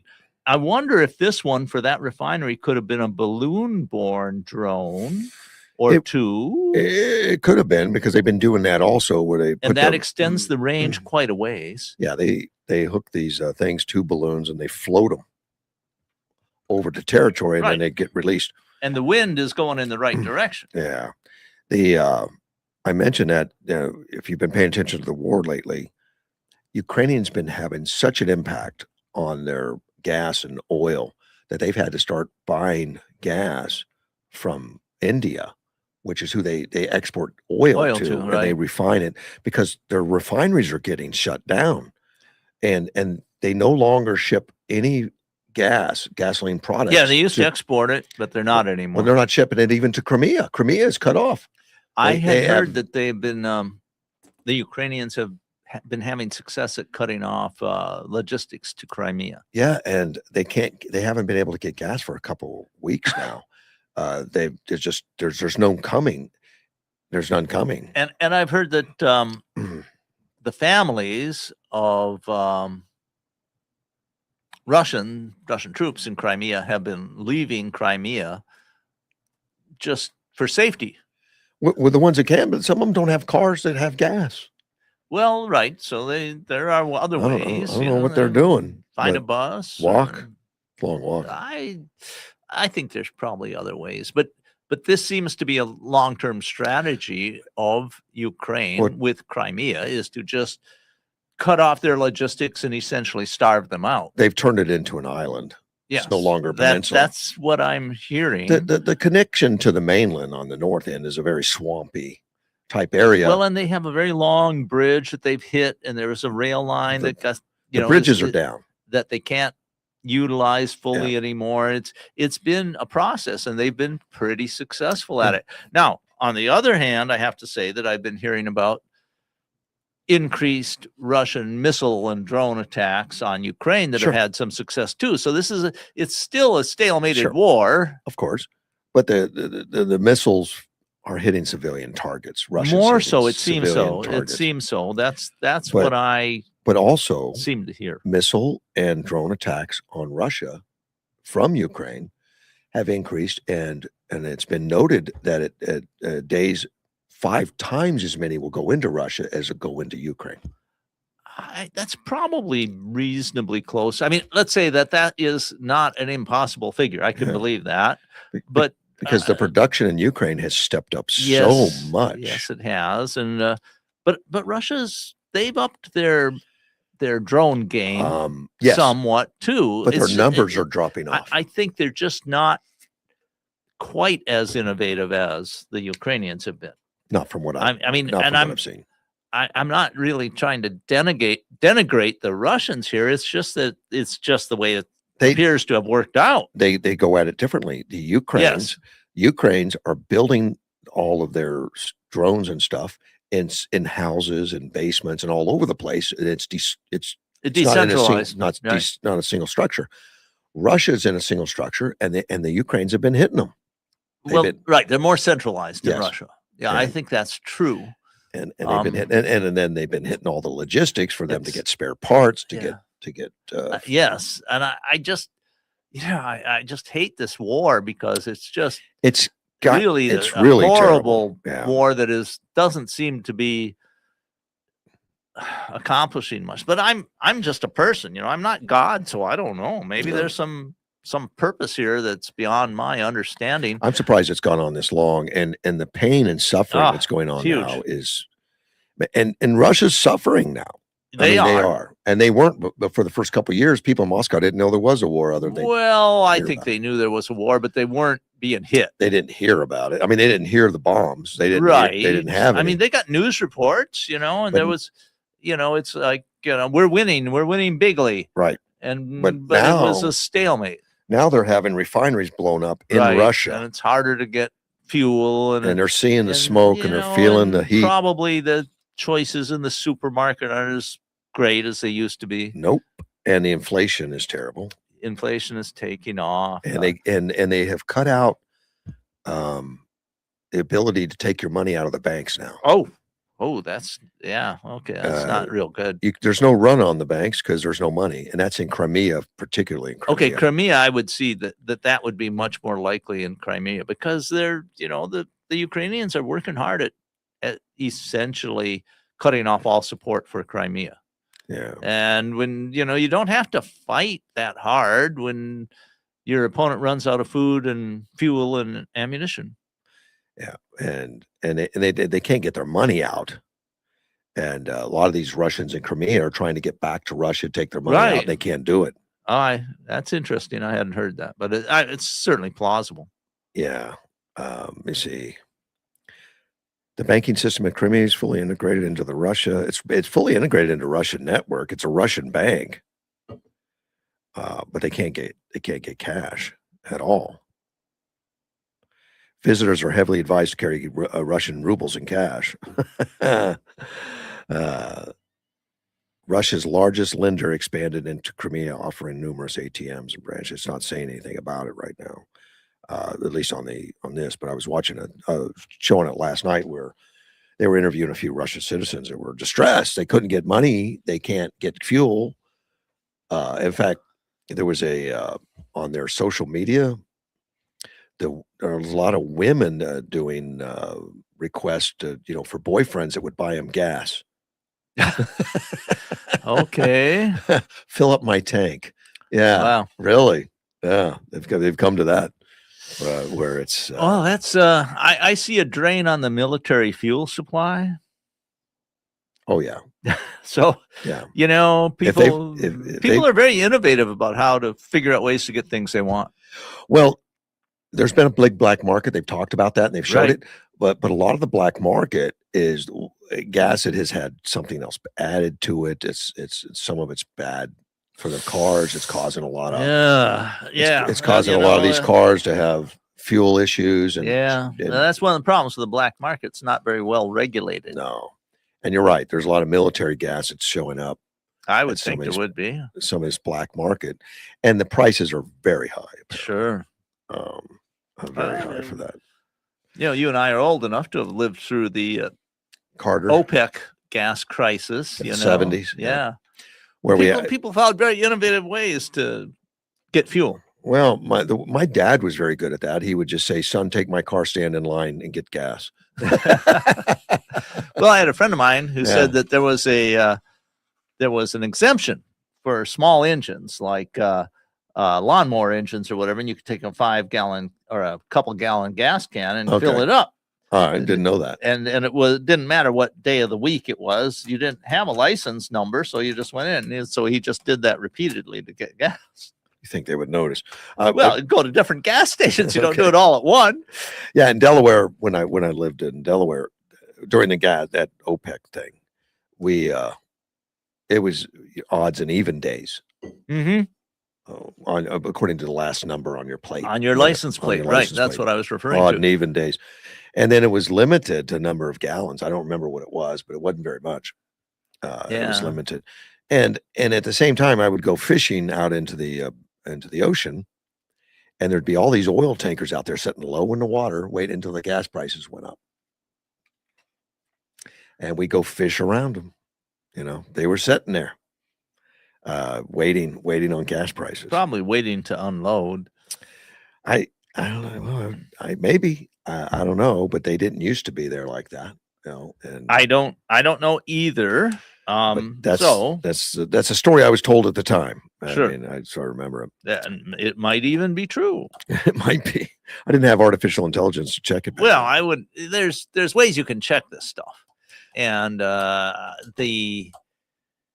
really find it when there's gas rationing going on that the refineries would not be operating as fast as they could. I know. But there would be, and it might have been the OPEC that was holding them too. Sure, it could be. Don't know who was holding them. Who owned the tankers, who commanded them. But it hit the newspapers. The newspapers were running the stories. Sure. They were out there waiting for something. I recall lots of stories sort of similar. In Raleigh, North Carolina, the mayor's upset over minors causing all kinds of these problems. You know how they do this social media. Oh, yeah. And they take swarm over streets and all that kind of and stuff. cause a big problem. So she's got some answers. But the interesting comments are the mayor is Janet Cowell. And she says, as mayor, I am grateful for the actions of the Raleigh police officers in response to the situations of juvenile violence across the city on the night of July 4th and in the morning of July 5th. Clearly, Raleigh is not exempt from the incidences of youth violence that are occurring across the country. So, of course, you're blaming it on everybody has it. Oh, okay. And they don't. No, it's not in every city. Everywhere. Wake up, Janet. It says we need to talk with the youth, their parents, schools, and the broader community to understand the root causes. Again, we get back to the Kamala Harris. What's the root cause? Remember, she was at Borders, so she went to El Salvador to find the root cause. Never did find it. It's like finding the fountain of youth, I guess. Yeah. Well, of course, among conservatives, the root cause is very simple: human nature and the laws that are trying to. At the yes, border. People tend to do bad stuff unless they're got a reason not to. The root cause was we invited them in and gave them incentives to be in. Yeah. That's the root cause, not the birth rate in Venezuela. The broader community understand the root causes and to better coordinate strategies. One approach may be a youth curfew for those 17 and under, which other cities in North Carolina have implemented. City leaders are exploring many approaches that are expected to be discussed at Tuesday's city council meeting. So she's saying it's all over and we got to find the root causes. And the root causes is we got young people. So we'll take the root causes off the street. Well, young people won't cause problems if they're not on the street. Yes. Curfews have actually been around a long time and they can work. They can. They had them in Nazi Germany. There was curfews. Yeah. All kinds of curfews. I remember curfews. And it's, if you're under 18, you don't have the same rights that a full adult does. I think there was a curfew in Delaware at one time for juveniles, but I don't remember lots of them for students. You're not supposed to be. And frankly, it's not completely insane to say that 15-year-olds should not be wandering around the streets after midnight. But people would say curfew, but I don't think there was ever any enforcement. We would stay out late, but I don't know. Yeah, maybe you didn't cause any trouble. No, did not. Around 5,000 teenagers showed up at the Bear Creek and another 5,000 in Glenwood South, half residing outside the city, Raleigh, according to Raleigh Police Department.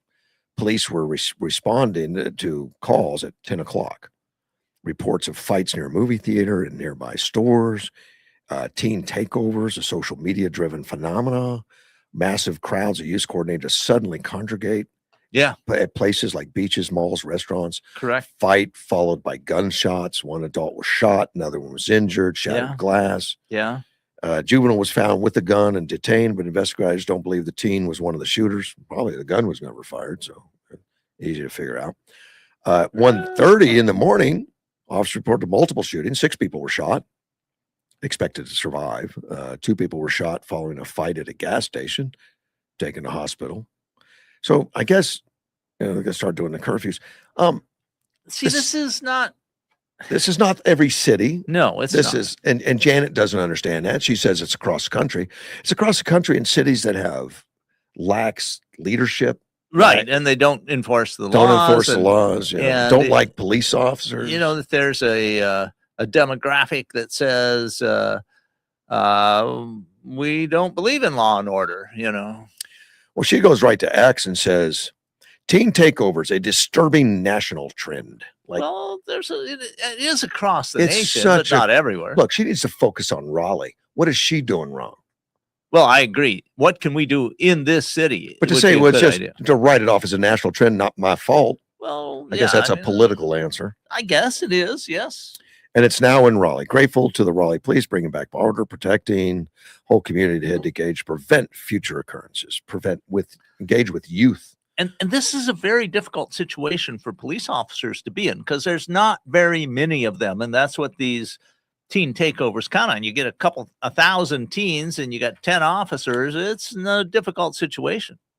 Oh yeah, and unless if that was a situation, and the police officers came down hard on the few that they saw. Well, that's what you have to do. I mean, you have to. The way to stop these things is at the very beginning. Yeah. People start misbehaving and you arrest them right away. pretty immediately. But if you don't, it grows and gets And- harder. And you just don't arrest and release. I mean, Right. arrest and you got to see a judge. Yeah. And there's going to be charges. And pretty soon, There have to be consequences. yeah. And if there's none, and all these liberal cities that don't want police officers, and we've got some of these communists now that don't want police at all. Right. Exactly. So And if they start getting their way, the chaos will only increase. well, it has. We've seen this in several places. Yeah. People are picking on Trump right now. The left is criticizing him because he's just too successful. Dean. I think you're correct. He's too successful. He just had to report that he made $1.4 billion in crypto. Well, his family, from The what I family. understand. That's exactly right. It is the family. But of course, he's tied to it. And then he's Well, earned 1.4 million. They say you can pick your neighbors, but you can't pick your family. But the financial, they're saying family, but that's the latest financial disclosure that he showed his earnings right. of 1.4 billion since he's returned to the White House. And this is just in recent. And his answer, and he's like it's a bad thing. How dare you make money? Now I understand if he's doing something illegal using inside information, it should be discussed. Or if he's buying a bunch and then giving it a government break so he can make money on it, like Pelosi or something. But he's no Pelosi. He said, I could know. I said, I could know about it because he was asked about it. He said, I could know about it. I didn't. I mean, there's nothing illegal. There's nothing wrong with it. I could know. He filed it on June 30th. The Trump affiliate companies received $800 million from World Liberty Financial, a cryptocurrency business co-founded by Trump and his sons. That total included more than $520 million from crypto token sales and more than $250 million from the sale of ownership stakes in the company. Well, He also reported an additional $635 million from the sales of the Trump-themed meme coins. He got $635 million for selling those coins. Cool. I mean, that's great business if you How can do it. How dare you make that kind of money? And you're not you're not even a socialist. Yeah, good point. You're not Pelosi. But now the president introduced several policies viewed as favorable to the cryptocurrency industry. That's the article, says that after a return to the White House, including federal regulations for stable coins and reduced enforcement actions by the Department of Justice, Securities and Exchange Commission. And I don't know what those laws are. But Trump said he considered cryptocurrency related issues in light of U.S. competition with China, comparing cryptocurrency to artificial intelligence. He says, the way I view cryptos a little differently, we have to be on top. Otherwise, China's going to take it. Like, for instance, AI. We're leading substantially in AI over China and everybody else. And the way I look at AI and the way I look at cryptos, if we're not going to do it, China's going to get it. Most likely China or somebody. So I think he's correct. when it comes to his business dealings, he's entrusted his children with managing his business. I don't have anything to do with my business. My kids run it. I don't even know who they are, but it's given to big firms like that are on your show all the time. My son's Eric's handles it. I don't talk to him about things such as this. I think I'd be allowed to. I'm not sure even what the status is, but I don't. And he gives it to into these like semi-blind trust or blind trust where people invest. Sure. I mean, it's kind of like complaining. Look, Trump has improved the economy everywhere, and look at how rich he's gotten. Right. And he talks about that too. He said, a lot of his investment in the stock market has done well because the stock market's done well. And my job is to make sure the stock market does well. Yeah, I'm thinking, was it? And he says he feels badly in a way for my kids. Because every time my kids do, if they invest in stock or they go and do a bill, anything they do, because the presidency is so powerful, so big, everything. Yeah, it affects everything. If they buy a cupcake company, well, the energy to make cake cup sort of like, how's my energy policy? So before you have a conflict, that makes perfect sense. If you're making the country better for everybody, it's going to be better for you too. Yeah. Aside from the cryptocurrency and some of the other stuff, he also reported more than $80 million from legal settlements with media companies. Yeah. That's awesome. It is. And $52 million from licensing his name to international real estate developments. Cool. So he just puts his name on stuff. They give him $52 million. I like it. I wonder it's a very successful guy. And he doesn't own the Trump name, does he? He owns just his name, which is Trump. But what if somebody else called Frank Trump that has no relation said, I want to do a Trump building? I think there might be a problem there. That's kind of like a guy named McDonald's putting up a McDonald's hamburger sign. Yeah. It's not that McDonald's, and my arches are sort of they're not golden, they're yellow. I'm a long lost cousin of McDonald's. But my name's McDonald. You can't stop me from using it. There's see that bend in the M? It's a different bend. And my clown is named Frank. Yeah. Or it's Donald McDonald, McDonald, not Ronald McDonald. Yeah, there was a movie that had a theme, something like that. It was called McDowell's instead of McDonald's. And their arches looked slightly different. And that was Eddie Murphy, was it? Murphy movie. I do recall. I think that was I don't Coming think I ever to saw America. the movie, but I think I saw clips from it. Coming to America was the name of it. Ah. And we got in with the McDowell's. And it was almost exactly like McDonald's, but little changes. Yeah. Kind of a straight ripoff. Yeah. According to the governor, let me see the governor of which state, Louisiana. Greenland's still a big deal for the U.S. president, Jeff Landry. Well, it makes sense. Not only is he the Louisiana's governor, he's a special envoy to Greenland. Okay. Works with the president. And he was being interviewed, and they asked him about the Greenland. He said, well, Trump just spoke to me on Saturday night, told me we need to get Greenland. He's not forgotten about it. And there's great news. After visiting Greenland, here's what I will tell you. The people of Greenland want to be with the United States. They want a closer relationship with the United States. They want more English teachers. They want more military presence in Greenland. They want to free themselves from Danish control. And so now it's a matter of making that happen. And I think it's easy. I think that's possible because we have a lot to offer. And they have a great negotiating position, and they've been with the Danish government now for a long time, hundreds of years. And how much progress have they made on? Well, they have a lot of welfare goes to Greenland. But how much progress have they made on capitalizing on the natural resources? No, they have not. They have not made much. And in fact, they even regulate extremely closely how many polar bears they can hunt. That's horrible. Well, there's a lot of polar bears. You know, Do you want to go there and hunt? Would you go there and hunt a polar bear? Too old. The polar bears or you? 20 years ago, I might have said You would yes. have said yes. Okay. Now I'd say, I don't want it. It's too cold. Okay. Now describing how Washington would go about getting Greenland, he said, I think we do it by actually sending more military personnel to Greenland, to repopulating our bases, to creating a direct shipping route between the United States and Greenland, to getting direct airlines between the United States and Greenland, to open up more trade with Greenlanders. Now, keep in mind, the population of Greenland is like 60,000 people. Right. So what do you want to send, like 10 planes a day there? Well, one a day It's would be smaller very than handy. Yuma. The entire continent has less It's population. an island. It's a Tire- big island, The but it's entire an island. island. Okay, it's an island. You're right.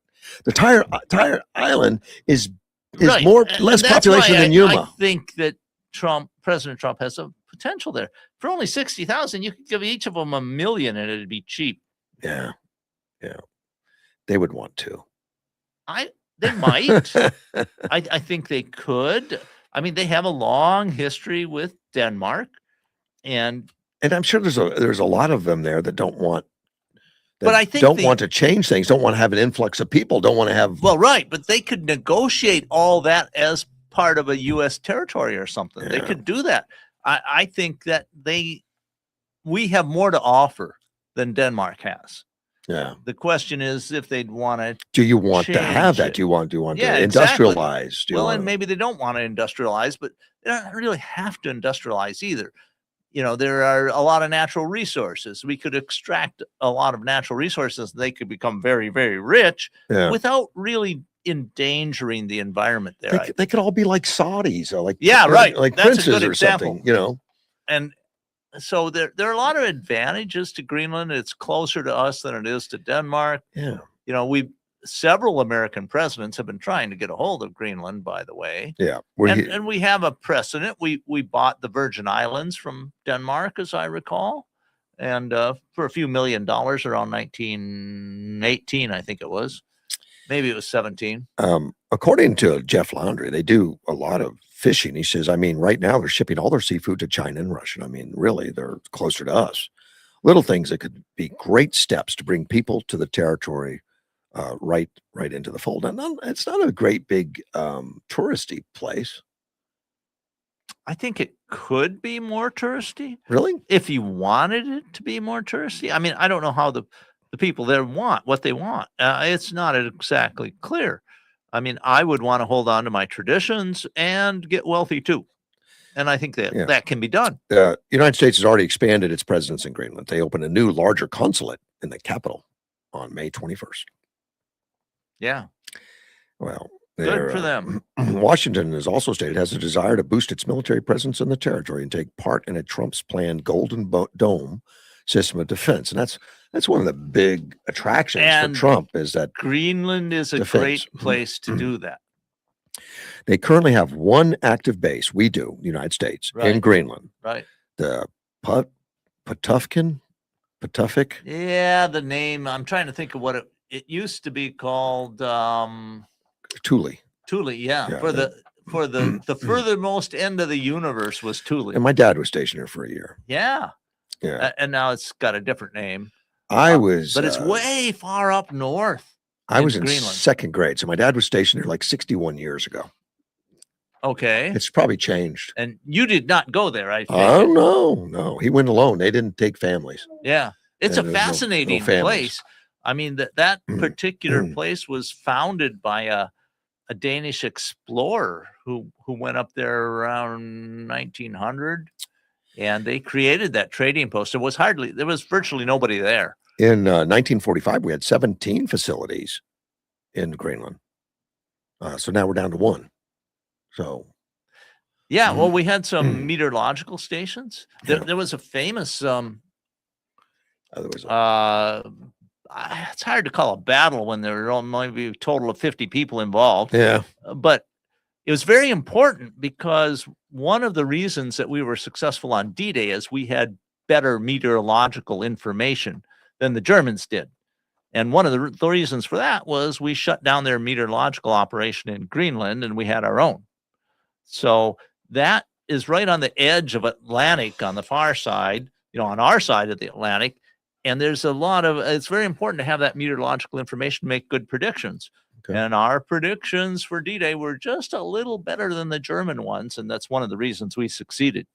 Let me see. They did a poll in January of 25. So that poll's old. Showed Greenlanders. That's a long time ago. A majority of Greenlanders, 56% favored independence from Denmark. Who knows what's going to be now? I mean, there's been a lot of talk. Yeah, it's tough when you only got 56,000 people and you're covering a huge island with a lot of natural resources. How do you defend yourself if you're independent? They can't. They got some hunting rifles. Yeah. They're tough people. They're smart. But 56,000 isn't very many. You got countries like Ukraine's making like 5 million anti-personnel drones a year. You don't even need 5 million anti-personnel drones to take over Greenland. No.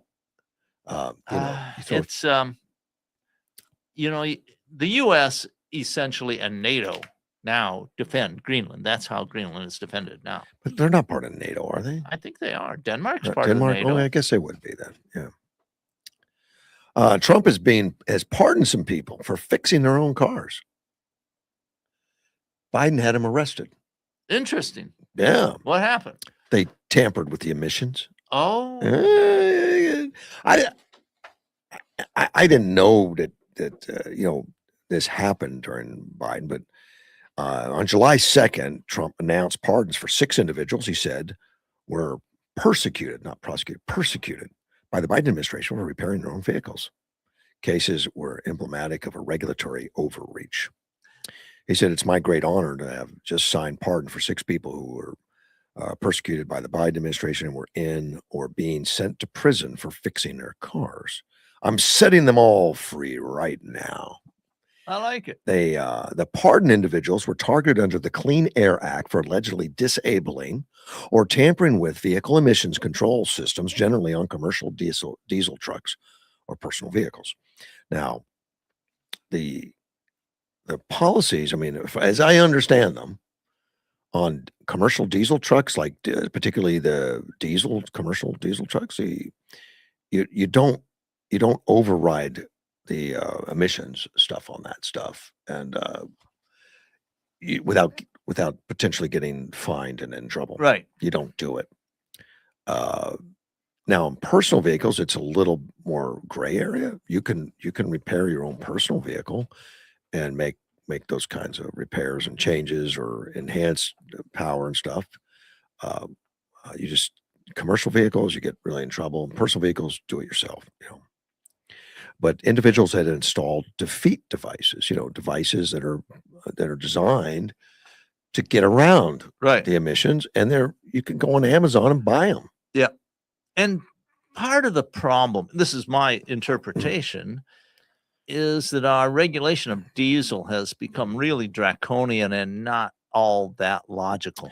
And I don't like it. I don't like the loop, what they've done to the diesel engines, to run this extra super DEF clean that they call DEF or something they inject into it. All right. And they can't have any tiny little bit of sulfur. I mean, it's just crazy. But it makes the engines run harder and hotter. Yeah, right. And it shortens life of them. Yeah, exactly. And they get lousy, much worse gas mileage. Yep. If you don't have that DEF hooked up and all that and let these things breathe, your gas mileage is going to go up 20% sometimes. As my understanding is that, now you correct me if I'm wrong, is that EPA only looks at what comes out of the tailpipe. They don't consider the mileage. I don't know. I mean, in terms of, here's the point I'm trying to make. Let's say that you have a diesel truck and it uses a gallon of diesel to go 2 miles. Oh, they don't look at that. They don't look at that. And 2 miles per gallon? No, more like 10. No, okay. Well, let's say 10 miles per gallon. Yeah. And it puts out, say, 10 grams of stuff you don't like. Yeah.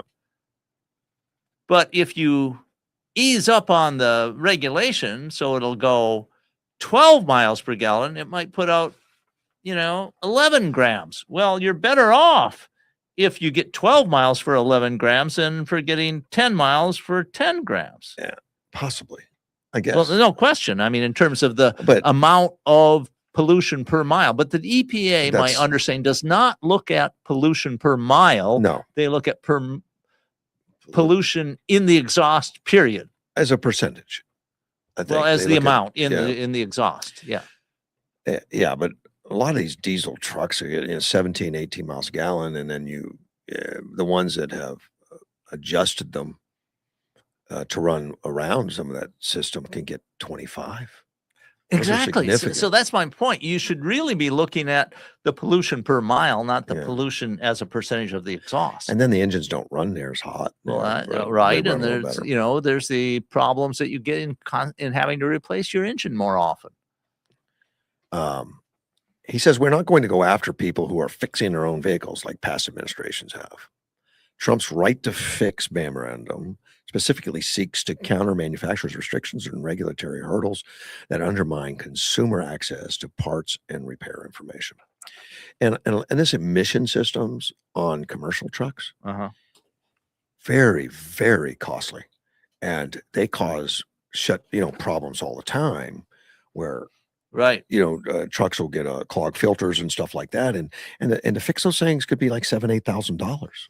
Sure. It's just really expensive, and so I don't know what the future is going to be, but I think I know the engineers are working on it all the time. They're always looking at it, but Well, what I'm hearing is that the Tesla semi trucks are selling like hotcakes. I have not heard that, but it doesn't surprise me. But the Tesla trucks, and you're talking about the over the road trucks, the commercial trucks, Commercial semi trucks. semi trucks. I think they're excellent choices for stuff like a Pepsi or Coca-Cola, Well, a lot local depends deliveries on, and how stuff. much range do you need? If the range that they have is within what you need, they offer a lot of advantages. Well, the advantage I think of the local deliveries is that truck comes home every night and charges overnight. Sure, right.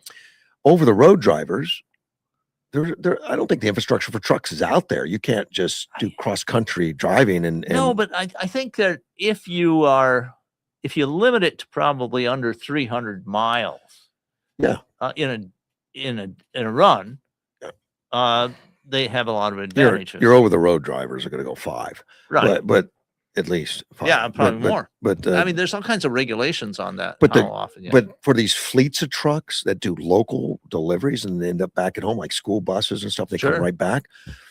Makes perfect sense for them. They're more expensive, but the maintenance on them and the fuel costs, everything is so much cheaper. That Right. they make it back pretty quickly if it works. As And all of this advertised. is changing rapidly. I mean, the technology is Mhm. improving pretty rapidly. Yeah. But the over the road stuff is the one, the cross country stuff Right. that would take a bunch of infrastructure. It just doesn't exist right now. Well, it's improving all the time. And Yeah. and what probably will happen is you'll get the infrastructure on routes that are busy Right. first. And that would, every Loves and, Yeah. truck stop has chargers, but right now I don't know there are any that Well, exist. I don't know either. I just was Hmm. reading that there was a big uptick in semi sales for Tesla. I think it makes perfect sense on the buses, but I've read where some companies some with of the buses have not worked out very well. But haven't they're worked not out well. Tesla buses. They're other companies. are they? Okay. Yeah. Maybe the Tesla doesn't make a bus. I know. don't think they make a bus. Yeah, some of them have not worked out well, and I can't remember. Like the cooling wasn't. I mean, it took too much electricity for the cooling, or I it didn't get the don't mileage it know. needed. I mean, don't it's know. You can have problems. Yeah. Obviously, you can have problems. The Navy has ended the search for the helicopter crew that went missing in the Arabian Sea. Oh, That Oh. thing happened on July 1st, so it was 7 days ago. And first, I heard it was shot down. Now, according to this article, they're not. It says it just crashed. Didn't disclose the cause of the crash. The Navy's not disclosing the cause of the crash. okay. So That's different than we don't know. It is. And, when you have a significant operational tempo, things happen. Correct. But So the first report was it was shot down. Now, which is don't know is if they're not saying but they're not saying it now. Yeah. And I don't know where that report came from. I don't think it came from the Navy, but it came from somebody. It was an MH-60S helicopter. It happened last week. 60 hours. And Navy confirmed on July 5th that it suspended an active search for the member. I wonder how old that helicopter is. Not young. For more than 102 hours, an extensive and coordinated search and rescue effort spanning over 14,000 square miles was conducted. The efforts concluded following an extensive search by the U.S. Navy, U.S. Air Force, U.S. Central Command area of responsibility. 14,000 miles to me just seems like what? Huge. 14,000 square miles? Don't you know where it went down? Well, exactly. So I think this sounds like a catastrophic failure to me. There probably were no survivors. There were 3 survivors. One they can't find. Oh, they found 2? Found 3. They got 3 of the 4 crew members were found deemed to be in stable condition last week. Oh, so there's one person. There's one crew member that was not found. So where you picked up the other. Well, that's a lot different than it just disappeared. You picked up 3 of the members. So the area, and I would think that the search would be like maybe 10 square miles, not 14,000. Well, I'm just my guess. Now, this is pure speculation on my part. My speculation is one member didn't make it out of the chopper. Well, then search the helicopter at the bottom, wherever it is. That's pretty deep there, I understand. And it's probably not an easy thing to do. Yeah. And I would think the crew members may have some insight as they to that. might, but it's a busy thing. Your chopper's going down. You're trying to get out. The crew chief's probably trying to make sure everybody's out. 3 out of 4. I got a briefing once on a Black Hawk. I got on a Black Hawk at a Navy missile destroyer, and they were taking me back home. And the briefing included what to do if the plane goes down in the water. Right. They said the helicopter will be upside down. It's going to go upside down. The motor's heavier and it's going to take it upside down. Makes sense. So you're going to be disoriented, follow your bubbles or whatever, but it's not your way to air is going to be opposite what you think it is. Don't swim down, swim up. And they teach crews how to do this. Yeah. They use, like a mock-up helicopter that's no longer in service. They drop them in like a big pool. I've seen video on that. It's it's an important part of their training. Yeah. They flip them upside down, drop them in a pool. Big pool. Yeah, it is. It's got to be big for a helicopter to go down. The Navy Academy has that training that goes on in the Academy. And that's where I saa the film. Okay. Film of it was I heard of it or read of it. I might have read of it. When my son was deciding on which academy to go to, because he had letters for all of them. He could have gone to any of the academies. Wow. And or at least apply. He saw that we were watching the film together of some of that training. And he said, "No, I don't want the water. I'm not doing that." So Navy was out. That ruled out the Navy. He doesn't like getting his hair wet. Or the Marines, for that matter. I mean, the Marines go to the Naval Academy. Right. Didn't want to get his hair wet. So Air Force it was. Well, it could have been the Army, No. Or even, it also ruled out the Coast Guard. Probably. Same thing. It's not quite. The Coast Guard is one of I think it's the oldest service. I think we had the Coast, maybe not the Army, maybe the oldest, but the Coast Guard's a very old service, been around a long time, been involved in a lot of wars. We forget about him. I had a friend in high school that went to the Coast Guard. Yeah. For 4 years. It's not a wimpy service. It's serious. Yeah. I know he was involved in a lot of drug interdiction stuff. Sure. Yeah. Right. And that can get pretty serious. Have you seen Young Washington yet? The movie? I want to see it. I have not seen it yet, but I hear good things about it. Please do. Is it playing here in Yuma? It is. I went and saw it Sunday. Why didn't you invite me? Well, because I wasn't thinking. Oh, okay. Because seriously, I've been thinking. I was thinking maybe Russ and I could go to it, but here you already went. Yeah, Helen and I went on Sunday. Oh well, I wouldn't want to break up. No, 3 is not company. Sure, sure it is. It's fine. But very well done. Really liked it. And I haven't gone to theaters in a long time, so it was really good. Now, here's here's what I read the other day. Opening weekend was just this last weekend. Yeah. $21 million it took in. Yeah, and how much did it cost to make it? 30 million. I mean, this is great. It's a low budget movie. Yeah, but So, and Supergirl, now it's its second weekend, right. took in 9 million, and it cost like 300 and some million dollars to make, and they had 60 million in marketing. So they probably have $400 million tied into it. And Yeah, at least that. But they're going to lose money. I had heard that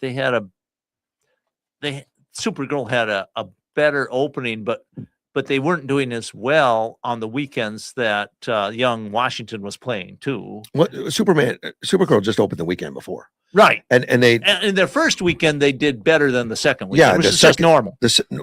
No, not that much. It dropped 74%. Yeah, huge amount, and that was a record drop. Ooh, for a blockbuster type thing. Like I read, and I don't know. I mean, it's just somebody I read on the internet.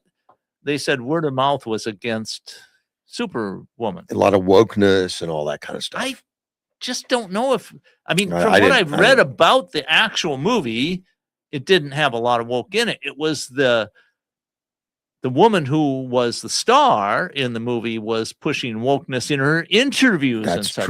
true too. But I understand there was some wokeness, and I don't know. There may be. I haven't not seen it. I'm not going to go see it, and I have no interest. But I am interested in seeing Young Washington. Yes, and it was free. You missed out. What? Well, on the 5th of July, they played it at Washington D.C. at that stage that was set up for the fireworks for free. Wow. Well, you could have gone and saw it. How long? It must be close to 2 hours. It is. Wow. Yeah. So they played it for free. You know what I'm thinking, Russ, is that I'll see if I can take my my grandson to it when I'm in Dallas. Now you're a historian and all that. Well, I wouldn't say I've never published anything, but I have studied history. Yeah, but you like it. You like history, and I do. I particularly President Lincoln, and then Washington is probably my second choice, but as favorite presidents. But I learned things during the movie that I didn't know. Sure. So, and they tried to make it close. There's always some artistic license taken. Of course. But, I mean, Washington was an incredible guy. I mean, he really was. He was extremely smart.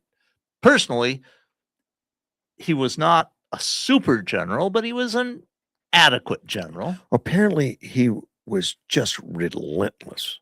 Well, that part of it, yeah, he just kept going, and that was part of his what success. Was needed. Yeah. That's what was needed in the revolution. I mean, and there were a lot of other things. I mean, if he was a really bad general, we probably might not have won. I mean, and like I said, I don't think he was a super, but he was an okay general. In my opinion, his plans tended to be too complex. Okay. And sometimes that pays off. Well, but the more complex it is, the more points of failure there are. Usually simple works better. Rotten Tomatoes, as far as the professional reviewers, gave it a 60%, which is not good. Is it 60%? I thought it's better than half. Well, but the people that actually go to the movies, 93%. Oh, yeah. Very good. Yeah, okay. I can believe that. There's often a significant variation. Well, and I wonder how much of the 60% is because these reviewers are pro Hollywood, and this is an off. There's partly that, and frankly, a lot of the reviewers are not very pro-American.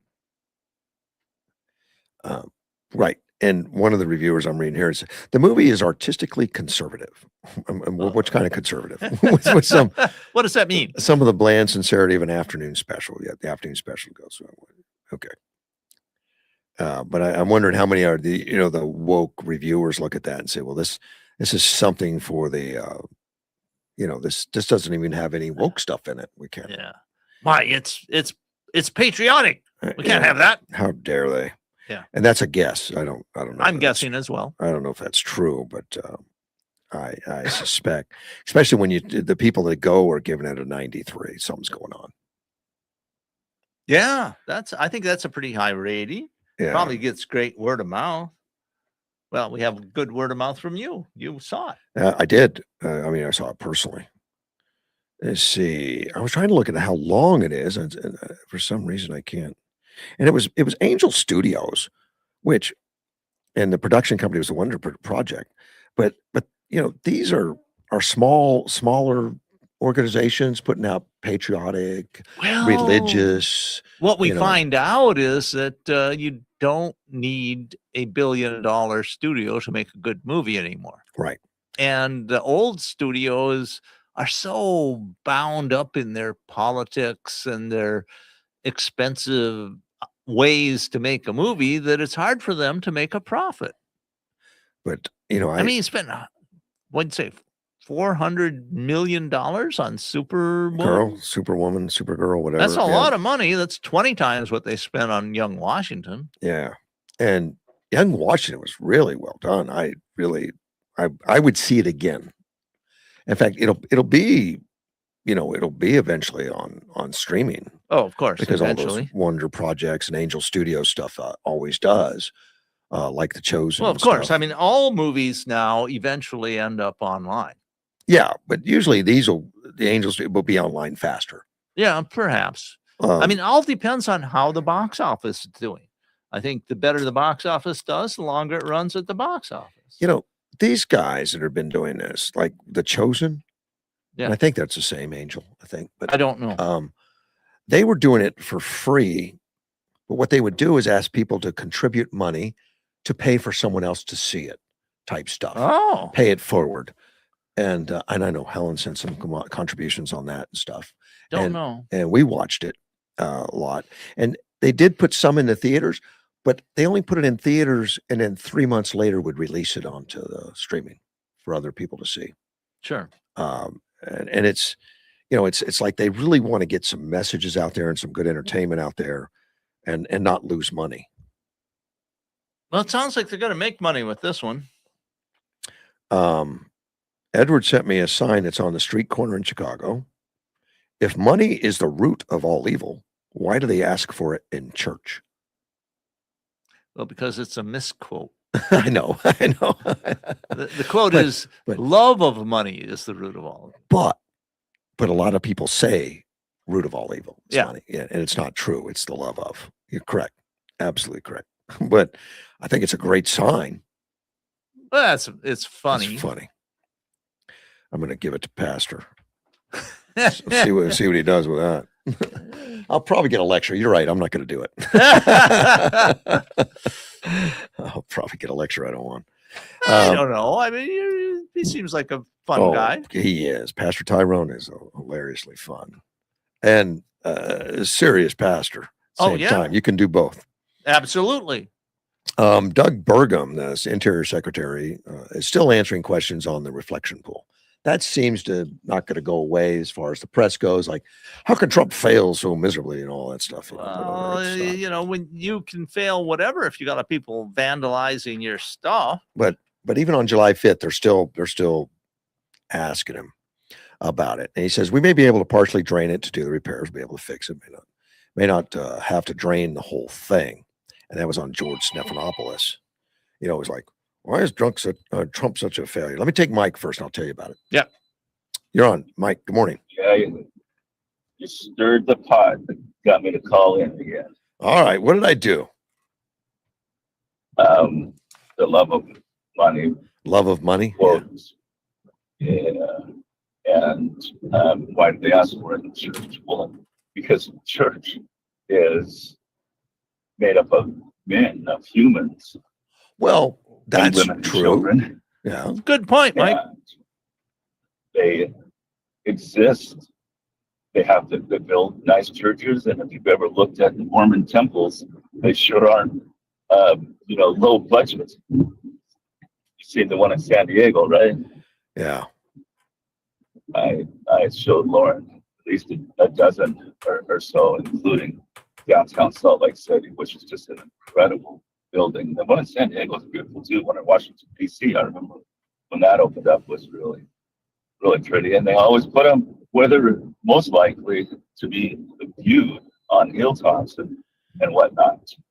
But you got to remember, even though churches exist on donations and need money, there's expenses besides buildings and their salaries.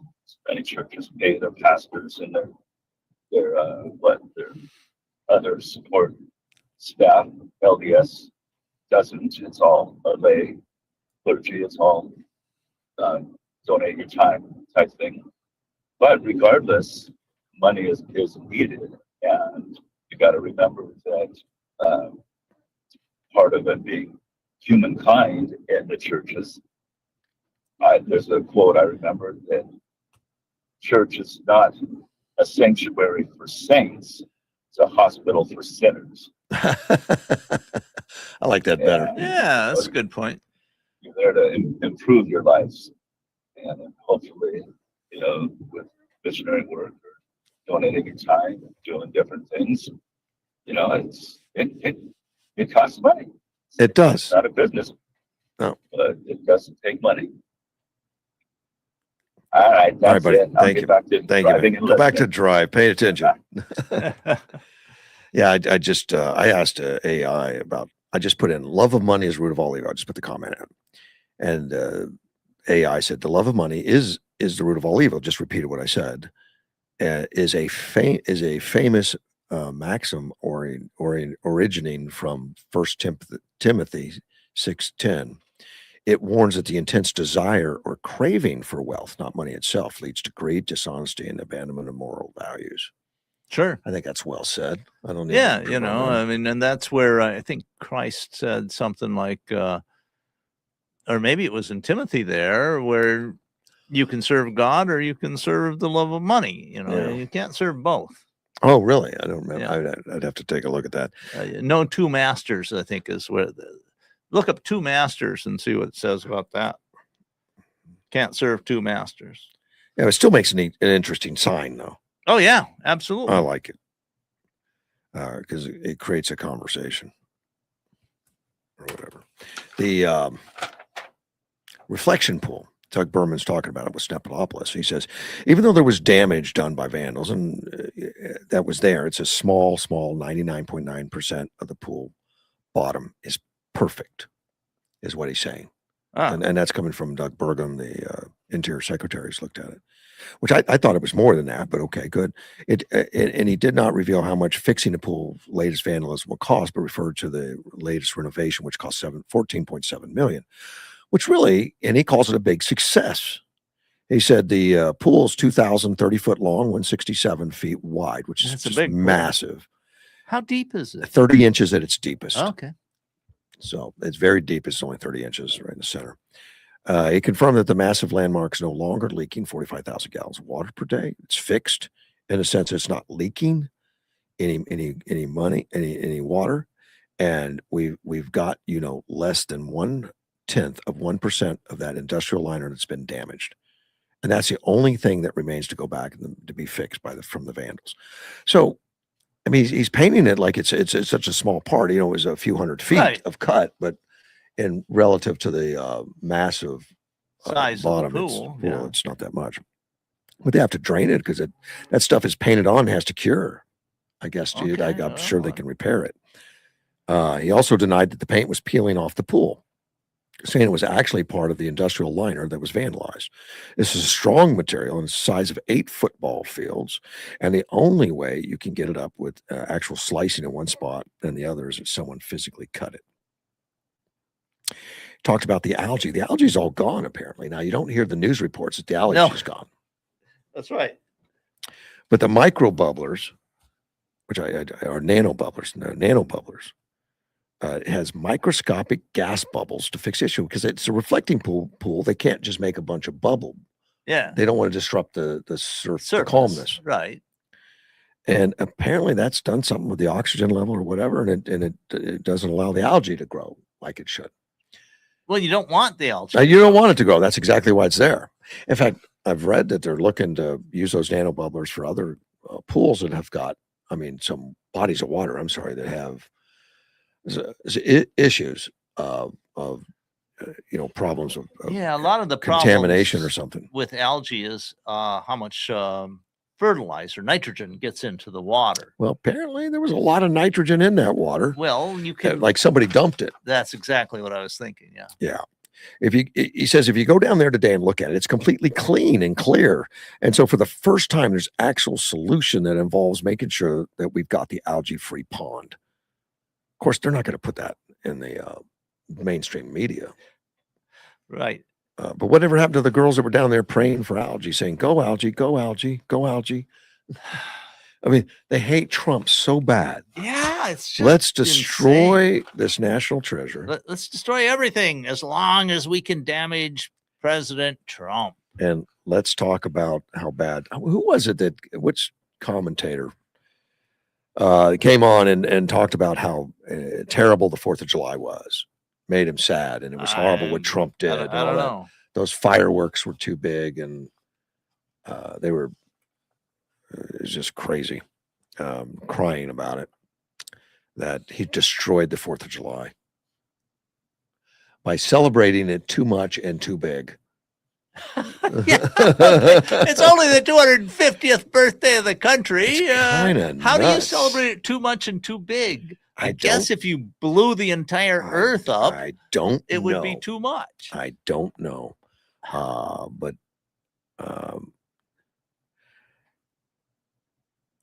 it's I think we had a great celebration. I went to the Howard Blitz 4th of July presentation at the old theater downtown. I thought it was very well done.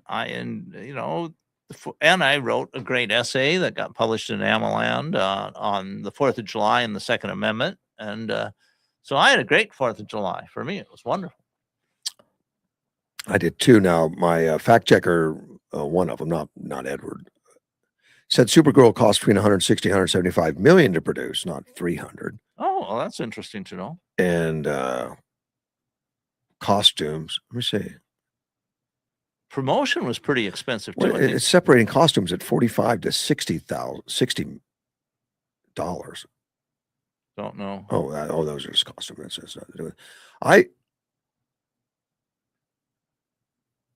Okay, now I'm reading another one that says 186 million net. Well, I read that they spent... Okay, and now I read that Supergirl falls short 400 million of break even. Well, the two are contradictory. Which one is that? Well, they also spent quite a bit of money promoting it. I've heard like 60 million to promote it or something. So you got to take the cost of promotion. Well, most everything I'm reading is saying 175 million, and it will need to make 315 million to break even. Maybe that's where I was getting to 300 million. Maybe. Might have misread it. And I'm not sure what that means. That probably means that the distributors and everybody have to get their cut. Yeah. Well, yeah. And so maybe you have to have a total box office or a total sales of 350 for the cost to the producers. But to the be 100 broken even. And plus the 178 million. That seems the 170 or 180 million budget doesn't include the advertising. Right. And they spend millions on that. Well, I had heard something like 60 million. So yeah. But that, yeah, you could be correct. I'm surprised that it's only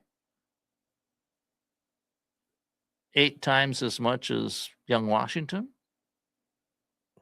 See, it says a movie which, Young Washington was 30 million to make. Oh, okay. This movie cost 107 million to make and tens of millions more to market. Okay, yeah, the marketing. Yeah. So Young Washington was about 1/6 to 1/7 as pricey as yeah. Super. Of course, I don't know if they'll get like Supergirl and all that. When they start doing those movies, they get marketing rights to make toys and stuff. Sure, all that other stuff. All the aftermarket. Who knows if we're going to get George Washington toys or not? We don't know. It's probably not. I don't know if it's been released around the world. Has it been released in Europe, in China? They get money for other markets too. Right.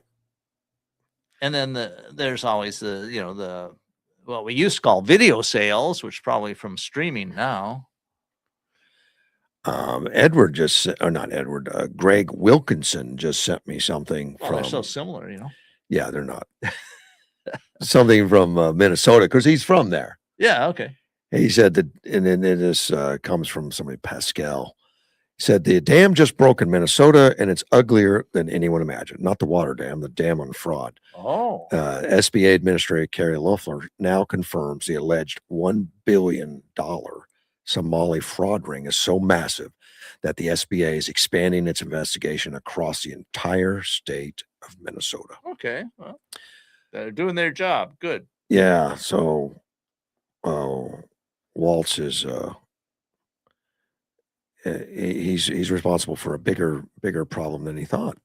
Well, well, that's a kind of a weird way to put it. Yeah. I would say the fraud is exposed, is very large, and Governor Waltz has a lot to answer for. Yeah, because either He was in charge. he facilitated it or he ignored it one way or the I other. think probably both in different ways. You know, I mean, if you ignore stuff from your political allies, that's probably facilitating. I don't know if there's any direct connection saying he got money, but he probably got campaign donations, you know, which is money after all, in a way. I just read something that Soros investment funds are going to use investor funds to attack Tesla and SpaceX because they think it's hurting the democratic reforms. That's really weird. That's really weird, but that's good. I don't understand. Well, it might be a good opportunity to buy if they're going to attack. Well, wait until they attack. And that's what I'm saying. All They right. might drive the stock price down a bit and make a good opportunity to buy. It's not good. Well, sell it short if you feel that. I think both of them have significant futures, but they've already bumped the price up to a certain extent based on the future potential.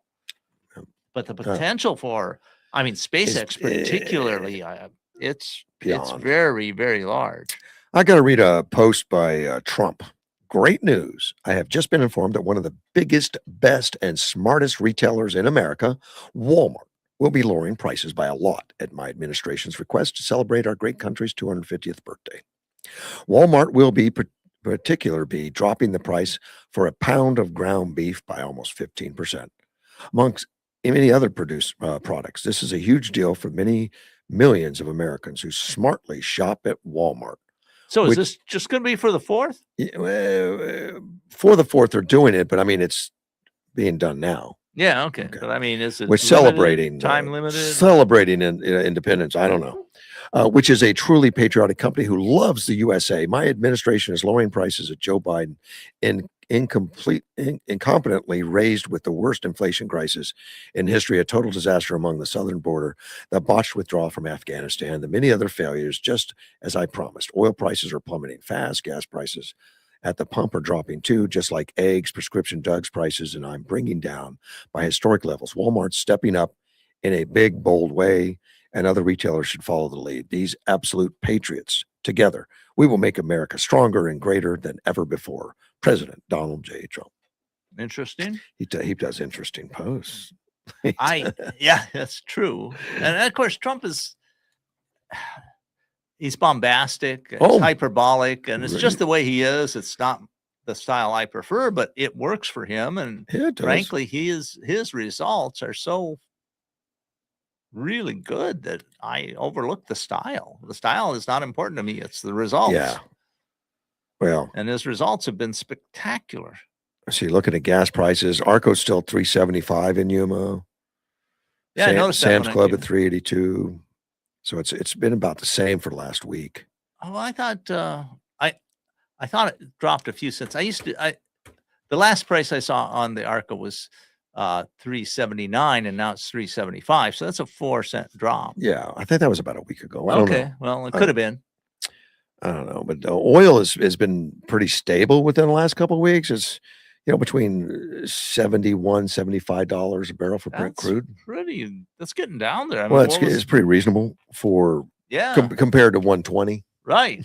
I mean, well, what was the lowest it got to before? 58, 59, something so like it's that for a only- 52-week low, I think. Oh, that's, let's say, Something like that for Brent. I mean, that's only like $13 more than it was. Yeah. That's not that much. No, it's not. I would expect gas prices to continue to drop. Yeah, but the Strait of Hormuz, and we just had another ship attacked yesterday. Just when you think, we're in a ceasefire, we're not. Right. And again, it was just outside Oman. They'd come through the Right. strait, and they were in the Sea of Oman, and they decided to hit it, with a projectile, whatever that is, caused a fire, and this was a gas tanker. Glad that thing doesn't ignite, but there's the ship's on fire. I guess not the cargo, which would be natural gas. Natural gas, yeah. Oh, that's that would you not know, be but nice. they have pressure vessels. Yeah, they do. and It's not so easy to breach that. No, but imagine You we use could. use shape charge, it'll do it. Oof. I don't know what that would look like, but I mean, it looked Well, like Washington D.C. on the 4th. Well, I don't know. if you ever seen a propane tank in a fire, Yeah. what happens is the propane comes out and causes a flame. Right. It doesn't cause a big explosion because the propane needs oxygen. Right.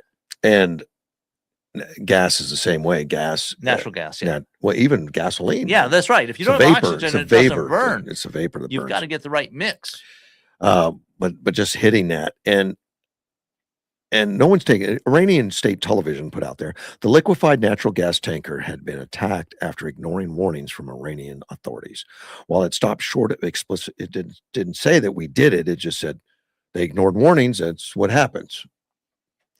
Well, they're just looking to get hit harder because that's what President Trump will do. It's like, well, we haven't pushed them today. Let's push them today. Yeah. And of course, this is causing angst amongst the insurance companies Yeah, and everything right. else. And that's what they want to do. It's terrorism. Exactly right.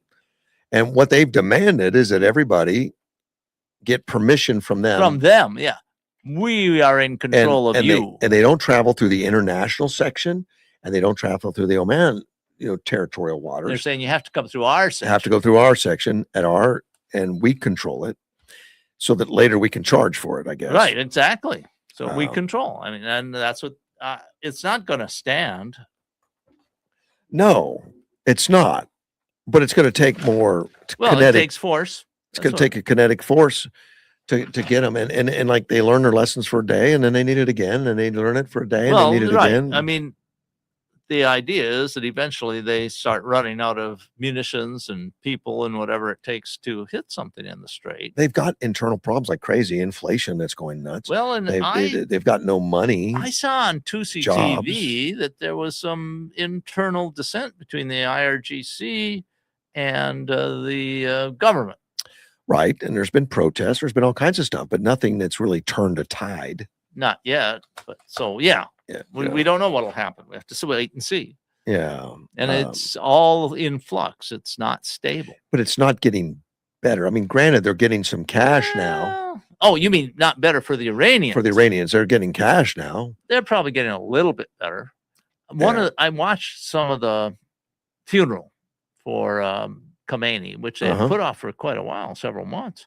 And what struck me was that the people who were on TV anyway looked pretty well fed. Yeah. They didn't look like they were missing It's hard meals. to tell with the burqa on, though. Well, I was looking at men. Okay. And some of them were a little chubby. So I'm saying you've been getting pretty regular meals. So, they're not hurting for food. There's reports of food shortages, reports of shortages. And it everything. could be this is in the capital city. This is in Tehran. And these are the politically connected people to the regime. Mm-hmm. So they're probably the ones that are going to be the last to feel the effects. Well, the commercial traffic is still considered stabilized. Yeah, that sounds correct. It's still considered, even despite this initial firing, but no one's taking credit for it. I think I I'd put a lot of money that the U.S. military knows where that projectile came Oh from. yeah. I think we've got those kinds of intelligence and satellites and tracking and All everything kinds else. of stuff They there. can probably pinpoint the building that it came out Well, of. or wherever, the launch site, Yeah. whatever, and the people who launched it are going to pay a price. That's my thinking. But Iran's Joint Military Command warned last week that all commercial tankers passing through the strait must use routes approved by Tehran. Any interference by U.S. forces would be met with a rapid and decisive reaction. And they repeatedly declared that the only designated transit corridor is safe for shipping and has been suspected of attacking vessels that instead have used a route closer to Oman coastline. And that's what they get. Those are the ones that have been attacked if you use Omani coastlines. Yeah, well, they're declaring we are your boss. But they're not Listen saying to us. they're not saying we're the ones that attacked you. Not exactly. No, we warned you it would be dangerous. Yeah. Mariners are reminded that the southern route of the Strait of Hormuz has been expanded and remains available for all traffic, and that comes from the Joint Maritime Information Center overseen by the U.S. Navy. The U.S. Navy is saying, "Well, ignore Iran. Right. Take the southern route, and you're cool. We're good. Right. You may get shot, but it's all right." I don't know. Well, I don't know what happened It's in still this. in chaos. Is this in this particular natural gas tanker? Is how much damage was done? Are they? It just said it created a fire. It didn't really give yeah, any but that's a great detail. broad category. A fire. Yeah. Of course, being natural gas and that stuff's it's like a really cold temperature, right? They put it Fairly cold. I mean, it's pressurized. It's liquefied. fairly It's cold. liquefied. To get that stuff liquefied. That's right. And it's you don't want to breach that pressure vessel. That would be bad. No. But it doesn't sound like that's what happened. No, it doesn't. But I mean, that may have been the intent. It's not though. just one. A big tanker like that probably has several different pressure vessels. Probably. Oh yeah, yeah, it does. But one may set off the other. Who knows? Well, right. I mean, you don't. These are huge, billion-dollar ships that are very expensive, and who wants to lose one? Nobody wants to lose one. But if you're thinking you're going to set off the end of the world, who cares? And the Iranian ideology, anyway, that's what they consider they're trying to do. Trump is getting ready to put a new granite helipad at the White House lawn just to vibrate the snowflakes on the left. It's not for that reason. Apparently, the new helicopters that they have, they're the VH-92A helicopters from Sikorsky, are damaging the lawn during landing. They're a lot more powerful. They're burning the lawn and they're ripping the lawn up. Okay. And so, these helicopters have been landing at the White House for 50 years on the grass. But now there's a need for a helipad because these aircraft they're big and heavy. Heavy, a lot of power. Are tearing up the lawn. Yeah. Trump said they didn't tell us how powerful these helicopters were, and they felt a little bit guilty, meaning the company. So they said they're going to pay the $5 to $6 million for the new helipad. Well, so Trump says for 50 years we've been landing helicopters on grass. The grass is wet, soggy. Crews traditionally lay down a metal plate. Marines would march out and mark the spot. New aircraft's power was too much for that system. The newer fleet's been used for other missions. He said, has anybody ever thought of a helipad? Because I build them and they go quickly and solves all the problems. Now, right. Trump said Sikorsky will pay for the entire estimated $5 to $6 million cost of the project. That once he learned the company would cover the cost, he directed the design to be upgraded from basic painted concrete. When I heard they were paying the cost, I went out and said, let's do a beauty. Let's not just do a piece of concrete and paint it white. Yeah, but they originally, that sounds like kind of a, you already made a contract and now we're going to change it thing. Well, I'm sure Trump's okay with that. He says, if I were Sikorsky, I'd say, hey, we didn't say we wanted a $10 million pad. The finished pad will include the White House seal carved into granite by skilled artisans. It's got the seal of the White House on it. in carved granite, according to Trump. It's really a beautiful thing. You're landing on granite, which is strongest stone that we can. It's 35,000 pounds per square inch. It's got a 1 million plus lifetime. It's strongest stone there is. He's selling it. I'd love to be a fly on the wall in the Sikorsky boardroom. Like, okay. Oh, he's going to catch the extra stuff, right? Yeah, the pads, the size and surface will allow it to serve additional purposes when helicopters are not landing, including outdoor news conferences and other events. Construction crews began to work on the South Lawn this month.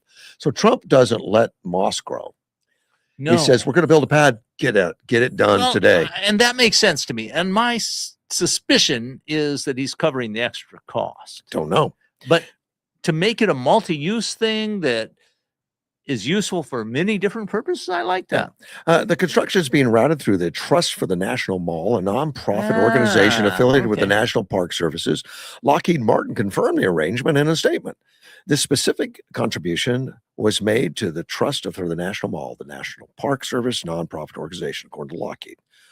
Our engagement with the federal government is guided by rigorous ethics and compliance standards and conducted in full accordance with all applicable laws and regulations.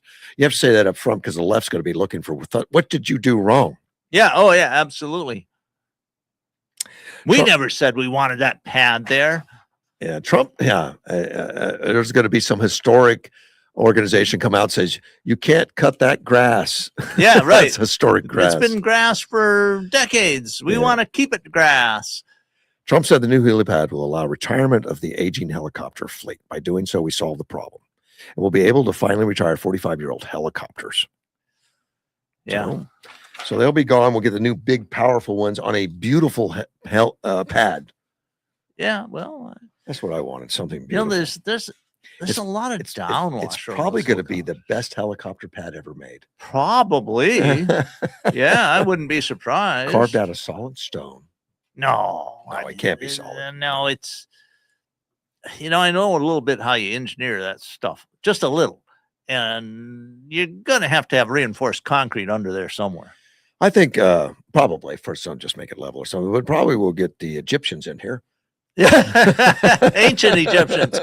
Yeah, we'll get those ancient Egyptians in here. They'll move those. Yeah, all we have to do is invent the time machine, and then I think we should use 100 ton slabs to put down there. No, we can't even lift those in it. I don't know how the Egyptians did it, but we haven't been able to. I disagree, but that's whether the Egyptians could do it. Yeah, no, not that the Egyptians could do it. That we couldn't do it today. Oh well, I've heard that comment, but. Maybe we could. I don't think we have a crane that could pick that up. I don't know if we have a crane, but we have technologies that can do it. Okay. Well, the Egyptians used to. Yeah, they did it. I don't know. With copper chisels. Yeah, I don't know if they had bronze by then, but yes, and they used stone tools, and they had a lot of different things they used, water and sand and rope. I don't think it'd be possible. Rollers and stuff like that. Possible to do it with that, but the Egyptians are saying that's a story. There's others, experts says not possible, not with the tools. And people have gone out and tried to recreate one with the tools. Sure, they've never been successful. I think how you measure success. I know Thor Heyerdahl on Easter Island, which is not Egypt, I admit, but they had these big statues, faces, and top knots on them. And he went out there to try and figure out what was going on. And my understanding is he asked the villagers, "How did they do this?" And the villagers said, "Oh, we know how." Oh, really? He said, "How?" Well, they said, "Here, you get a bunch of ropes, you get a bunch of people, you do this, you do that." And they took a medium-sized one that had been knocked over and set it back up. Okay. To show how you do it.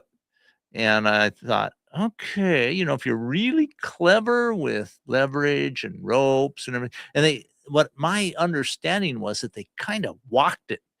They would have ropes on the top of it so you get leverage on it, and a group would pull to get one side up a little bit, and they push that forward a little, and then they let it down and sort of tip over to the other side and then push the other corner forward. Of course, taking that a couple miles uphill would be tough, but I don't know how much uphill they had to do. They probably had to do some. Well, I'm thinking the pyramids. Oh, yeah, those are somewhat different problems, but in my reading about how ancient people could do engineering problems, is if you get back into their heads and you consider them to be very smart and what technologies they had at the time, you get a lot of people, a lot of time and leverage, and you can make it work. It'd definitely be a lot of time for a pyramid. Yeah. I Well, mean- I think there's records on some of the latter pyramids that they took like 40 years to build, something like that. Yeah, of course, that's, you're putting one of those tonnages of stones every, if you did it 24/7, Well, they couldn't do it. and they paid people to do it. They weren't exactly slaves. Mhm. My understanding is they paid them in bread and beer. I still know people that work for that. Yeah, well, and keep you alive. I mean, the beer back then was very nutritious. Yeah. It tended to be kind of low alcohol. It's probably safer to drink than Nile River water. Yeah. Less parasites. Yeah. New Jersey is fining large employers now that have workers on Medicaid, which I find very interesting. Now, Medicaid, to receive Medicaid, you have to be at a certain income level. Right. And that's a low income level. And what they're saying is these large employers, and I've heard about it for years. Walmart has part-time people that work for them. And some of those part-time people don't make enough money and they're not offered benefits at part-time. So I said, well, how can you charge an employer for having part-time employees? Well, they're not. They're charging for full-time. Well, if they're full-time, I don't know how they qualify, but New Jersey's employer healthcare assistance tax, and that's the new tax they're going to get about employers, and signed by Governor Mike Sherrill. It aims to ensure that large companies do not rely on government to provide healthcare coverage to low-wage employees rather than offering them affordable coverage as required by federal law. New Jersey estimates that it spends $1,700 per person on Medicaid. Instead of asking taxpayers to foot the bill, this budget looks to large employers. If asked any company with 50 or more employees on Medicaid, companies like Amazon and Walmart, to cover their workers. 50 or more is not that large. No. But to cover their workers, which should do anyway, or pay a fine. But they're talking about full-time workers. Well, full-time workers at these guys, they're not making nothing. So what that sounds like is a big incentive for the company to hire part-time. Well, that is the rub. But right now, their calculations from the state, from New Jersey, said the tax is going to raise $145 million annually. Of course, it never works out that way because the companies adjust. Exactly. I was going to say that's never the works out that way. projection.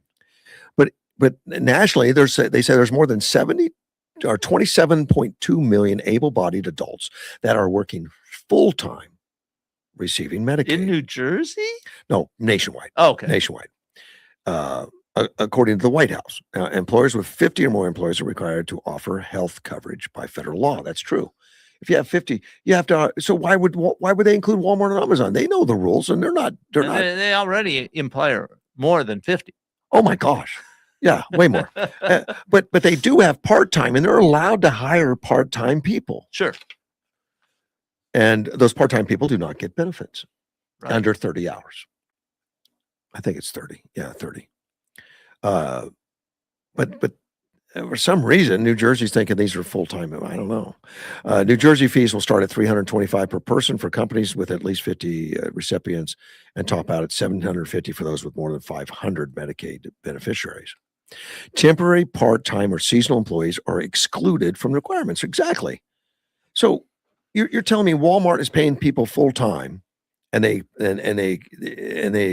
get Medicaid. I somehow I doubt it, but I don't know. I'd like to see how they come up with those numbers. Does that mean it's one member of a family of 10 or something? Don't know. I mean, you have to dig into the details to figure out. And these press releases are really limited. good at giving you the numbers they want to give you. Right. But they did pass the law and all that stuff, and they expect to collect $145 million. This says that there's about $960 billion spent in 2024 on the cost of taxpayers for Medicaid. We see Medicaid is a joint state federal insurance program for low income and disabled Americans. It costs $960 billion in 2024, according to federal That seems data. really high. It's a lot. Nearly 750 private companies and 80 government agencies are subject to the payment. So that's about a third of the U.S. budget Yeah. just for Medicaid, not Medicare, not Social Security. That's a lot. Seems a lot. These companies employed more than 141 Medicaid beneficiaries who had more than 266,000 dependents. Now, here's what Jennifer Spiegel says. She's a policy analyst at New Jersey's Policies Perspective, a nonpartisan think tank. She says by assessing employers based on the number of workers enrolled in New Jersey family care, the legislation created incentives that could harm the very residents the Medicaid programs intended to help. Just what you said. Yeah. It's like an obvious. Yeah. It's obvious. You know, because companies are going to adjust. Exactly. A fee tied to recipients who could discourage employers from hiring workers in Medicaid. Yeah. Causing more barriers for low-income workers and families seeking jobs. Absolutely. You know, you look at the resume and say, well, this guy's going to get Medicaid if we hire him. Don't hire him. Yeah, or less hours or whatever. Yeah. Massachusetts has enacted an assessment on companies having 6 or more workers. 6 or more? Yeah, when their Wow, that's getting non-disabled workers receive Massachusetts health benefits.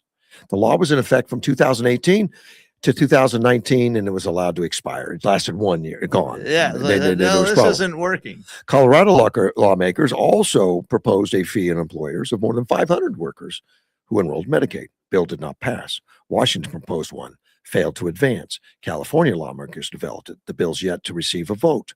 Oregon's House of Representatives bill required large employers to report workers who received Medicaid insurance. The Senate didn't pass it in Oregon. So, well, some of these states are learning from the failures of others. Yeah, but and New Jersey some are not. New Jersey learned nothing. That's what it sounds like. Yeah, and it's going to cost New Jersey. Oh, yeah. The unintended consequences if they start going after employers for having Medicaid and workers, we're not going to have them anymore. But right. But it's kind of, you know, I don't know what an employer can do. You can't ask an employer. I'm wondering is how does this work? Because questions. I think your Medicaid status is your private It information. is. Depends on you're married. And now you're going to demand that a private employer demand from an employee what their status on Medicaid is? Correct. I don't know that you can legally do that. It doesn't mean that they can't legally hold you accountable for not knowing. Yeah, that's true. I mean, state governments and governments in general can often do things nobody else would be allowed to do. So, you know, they don't have to be fair or just or correct or even possible. You can pass laws demanding the impossible and then blame somebody else when it happens. That happens quite a bit, actually. Oh, I forgot to mention this. Edward just sent me an article on it. Mitch McConnell's wife disappeared to China 3 days into his illness. Well, I heard she went there. I didn't know she disappeared. Well, they don't know where she's at. I mean, I guess. We don't know where she is in China. Yeah. I had heard a rumor that Mitch McConnell is not responsive. Yeah, I understood that he's. I mean, Benny Johnson, he's a blogger out there. Put out there that he has heard that he has passed. His brain is no longer functioning, and they're keeping him alive in order to keep the SAVE Act from passing. How does that keep the SAVE Act from passing? Because he's one of the ones that's holding up. If they put another senator in there, right? But they'd have to put the other senator in. That is a process, and it's going to take some time. But apparently, there's time to get it done. If he were to not be in office right today, they've got to keep him there for a while. Well, I'd be investigating this if I were the Trump administration. Well, it all sounds pretty morbid and gross if that's all true, but I have no idea. I don't know. But he's in a hospital, and we know that. Right. Now, his condition as far as all that, Benny is making some assumptions, and he even says he's not sure. You know, but that's reports. Well, I mean, I made some assumptions too, but I didn't put it out in the national media. Yeah, well, he did. He put it out there. I guess, you know, you could. Which kind of shocked me. I said, "Well, are you safe doing that? You know, safe." Well, it's a public figure. You're speculating about their health. I think it's. But he mentioned covered by the First Amendment. He mentioned about the wife. taking off to China and your husband's ill in the hospital. Well, 3 days after he went into the hospital. And that was quite a while ago. It was, Yeah, it's been many it's been a weeks. bit. I was surprised at that. It's not good optics. Doesn't look good. Yeah. Wow. Edward sent me something I didn't know. Midtown New York City building evacuated after support beams buckled and floors caved. Ooh. Oh my. Do you think that's unsafe? Sounds unsafe to me. Yeah. I think it's Mandani being a communist. Well, it's a little early for his for the lack of maintenance to happen under him, but it's probably been going on for a while. He's only been governor a short time, like he's already making buildings fail. It's his unknown superpower. Buildings collapse. This is a 38-story commercial building. Ooh, ouch.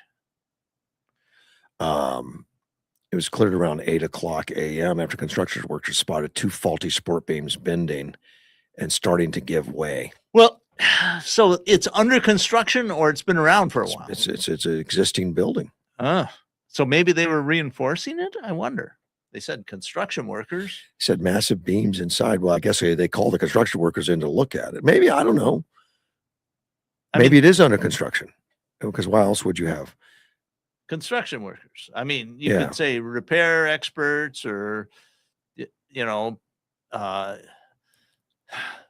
engineers or safety inspectors or so. Fire officials said floors between the 21st and 26th floors were sagging from the pressure.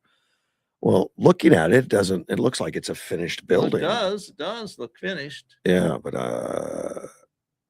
but maybe it's not occupied yet. Oh, these beams are not. I mean, they're bent in odd shapes. That's much more than buckled. That doesn't look good. That looks like a failure. That looks bad. So they closed some streets. They're probably not letting people to occupy that building either. Well, mayors and Zoran Mandani made his comment. He said, what they have found thus far is that there are structural issues with the building. Now, that's pretty profound. Well, sounds like a correct statement. Oh, man. It doesn't say whether it was occupied or not. Or like construction workers, but it looks finished from the outside. I mean, well, it's got glass in it. I'm thinking of, who was it? There's a billionaire who sold off all his assets in New York for 6 cents on the dollar. And I'm thinking, well, okay, maybe there's a reason. Okay, I've got an explanation now. Oh, good. I finally read more of the article. Oh, good. Yeah, the site was reportedly an active construction zone with work underway to turn the commercial office building into a residential tower. So it was being transformed. So they're doing work on it. Yeah. So it has been around. It's not a new building. But it's also under some sort of construction is taking place. Yeah. So what do they do now? Well, it takes some pretty good engineers to figure out whether they can salvage it. I mean, that's the first thing is, can we fix it? Can we stabilize it? 38 stories, man. Yeah, it's a good sized building. I mean, that's a tough thing. You've got a building that's in place. How do you fix it? Yeah. Oh, I'm sure there's some guys getting out the slide rules right now. Oh, well, slide rules they're probably using AI. Oh, maybe took a picture of it and ask AI, what do I do? Yeah. And the answer may come, run. You don't know. Could be. You don't know. Could be. Severe weather's caused some power outages up in the north. Did you know that? Pennsylvania, hardest hit with more than 50,000 customers. They were talking wind gusts, like huge. I'd read one report like 150 mile an hour wind gusts. Oh, that's a lot. That seemed unreal. That's like hurricane stuff. Tornado, yeah. But Michigan, Louisiana, New Jersey all recorded some high number of power outages, according to the poweroutage.com. There's a whole website on power outage. Yeah, well, cool. Poweroutage.com. Utility says it's mobilized 2,000 personnel to support the restoration work across the service. So there's some overtime going on. Well, there would be. And high winds, often cause problems with trees falling down or branches breaking off and intersecting power lines. That's what I understand is most of of the problems with high winds and power lines. And here's a little caution. A that, real high wind can blow towers right, not towers, power poles right yeah. over. Oh, we've seen it in Yuma. Yeah, I have. personally. Companies urge customers to keep at least 25 feet away from down power lines. You don't have to tell me that twice. It will hurt you. People get killed messing around with down It power says, lines. or anything in contact with them. Yes. So you see it's those. really dangerous. You see, Don't mess with downed power lines. Stay away from them. if you see 38-story buildings leaning, run. if you see power lines down, get out of the way. We're going to have the leaning that's tower how- of New York. That's how we're going to leave it with that. We got to go. All right. I'll be back tomorrow. Thanks for listening. Mortgage One Studios, Russ Clark, and we've got Dean. Pleasure to be here.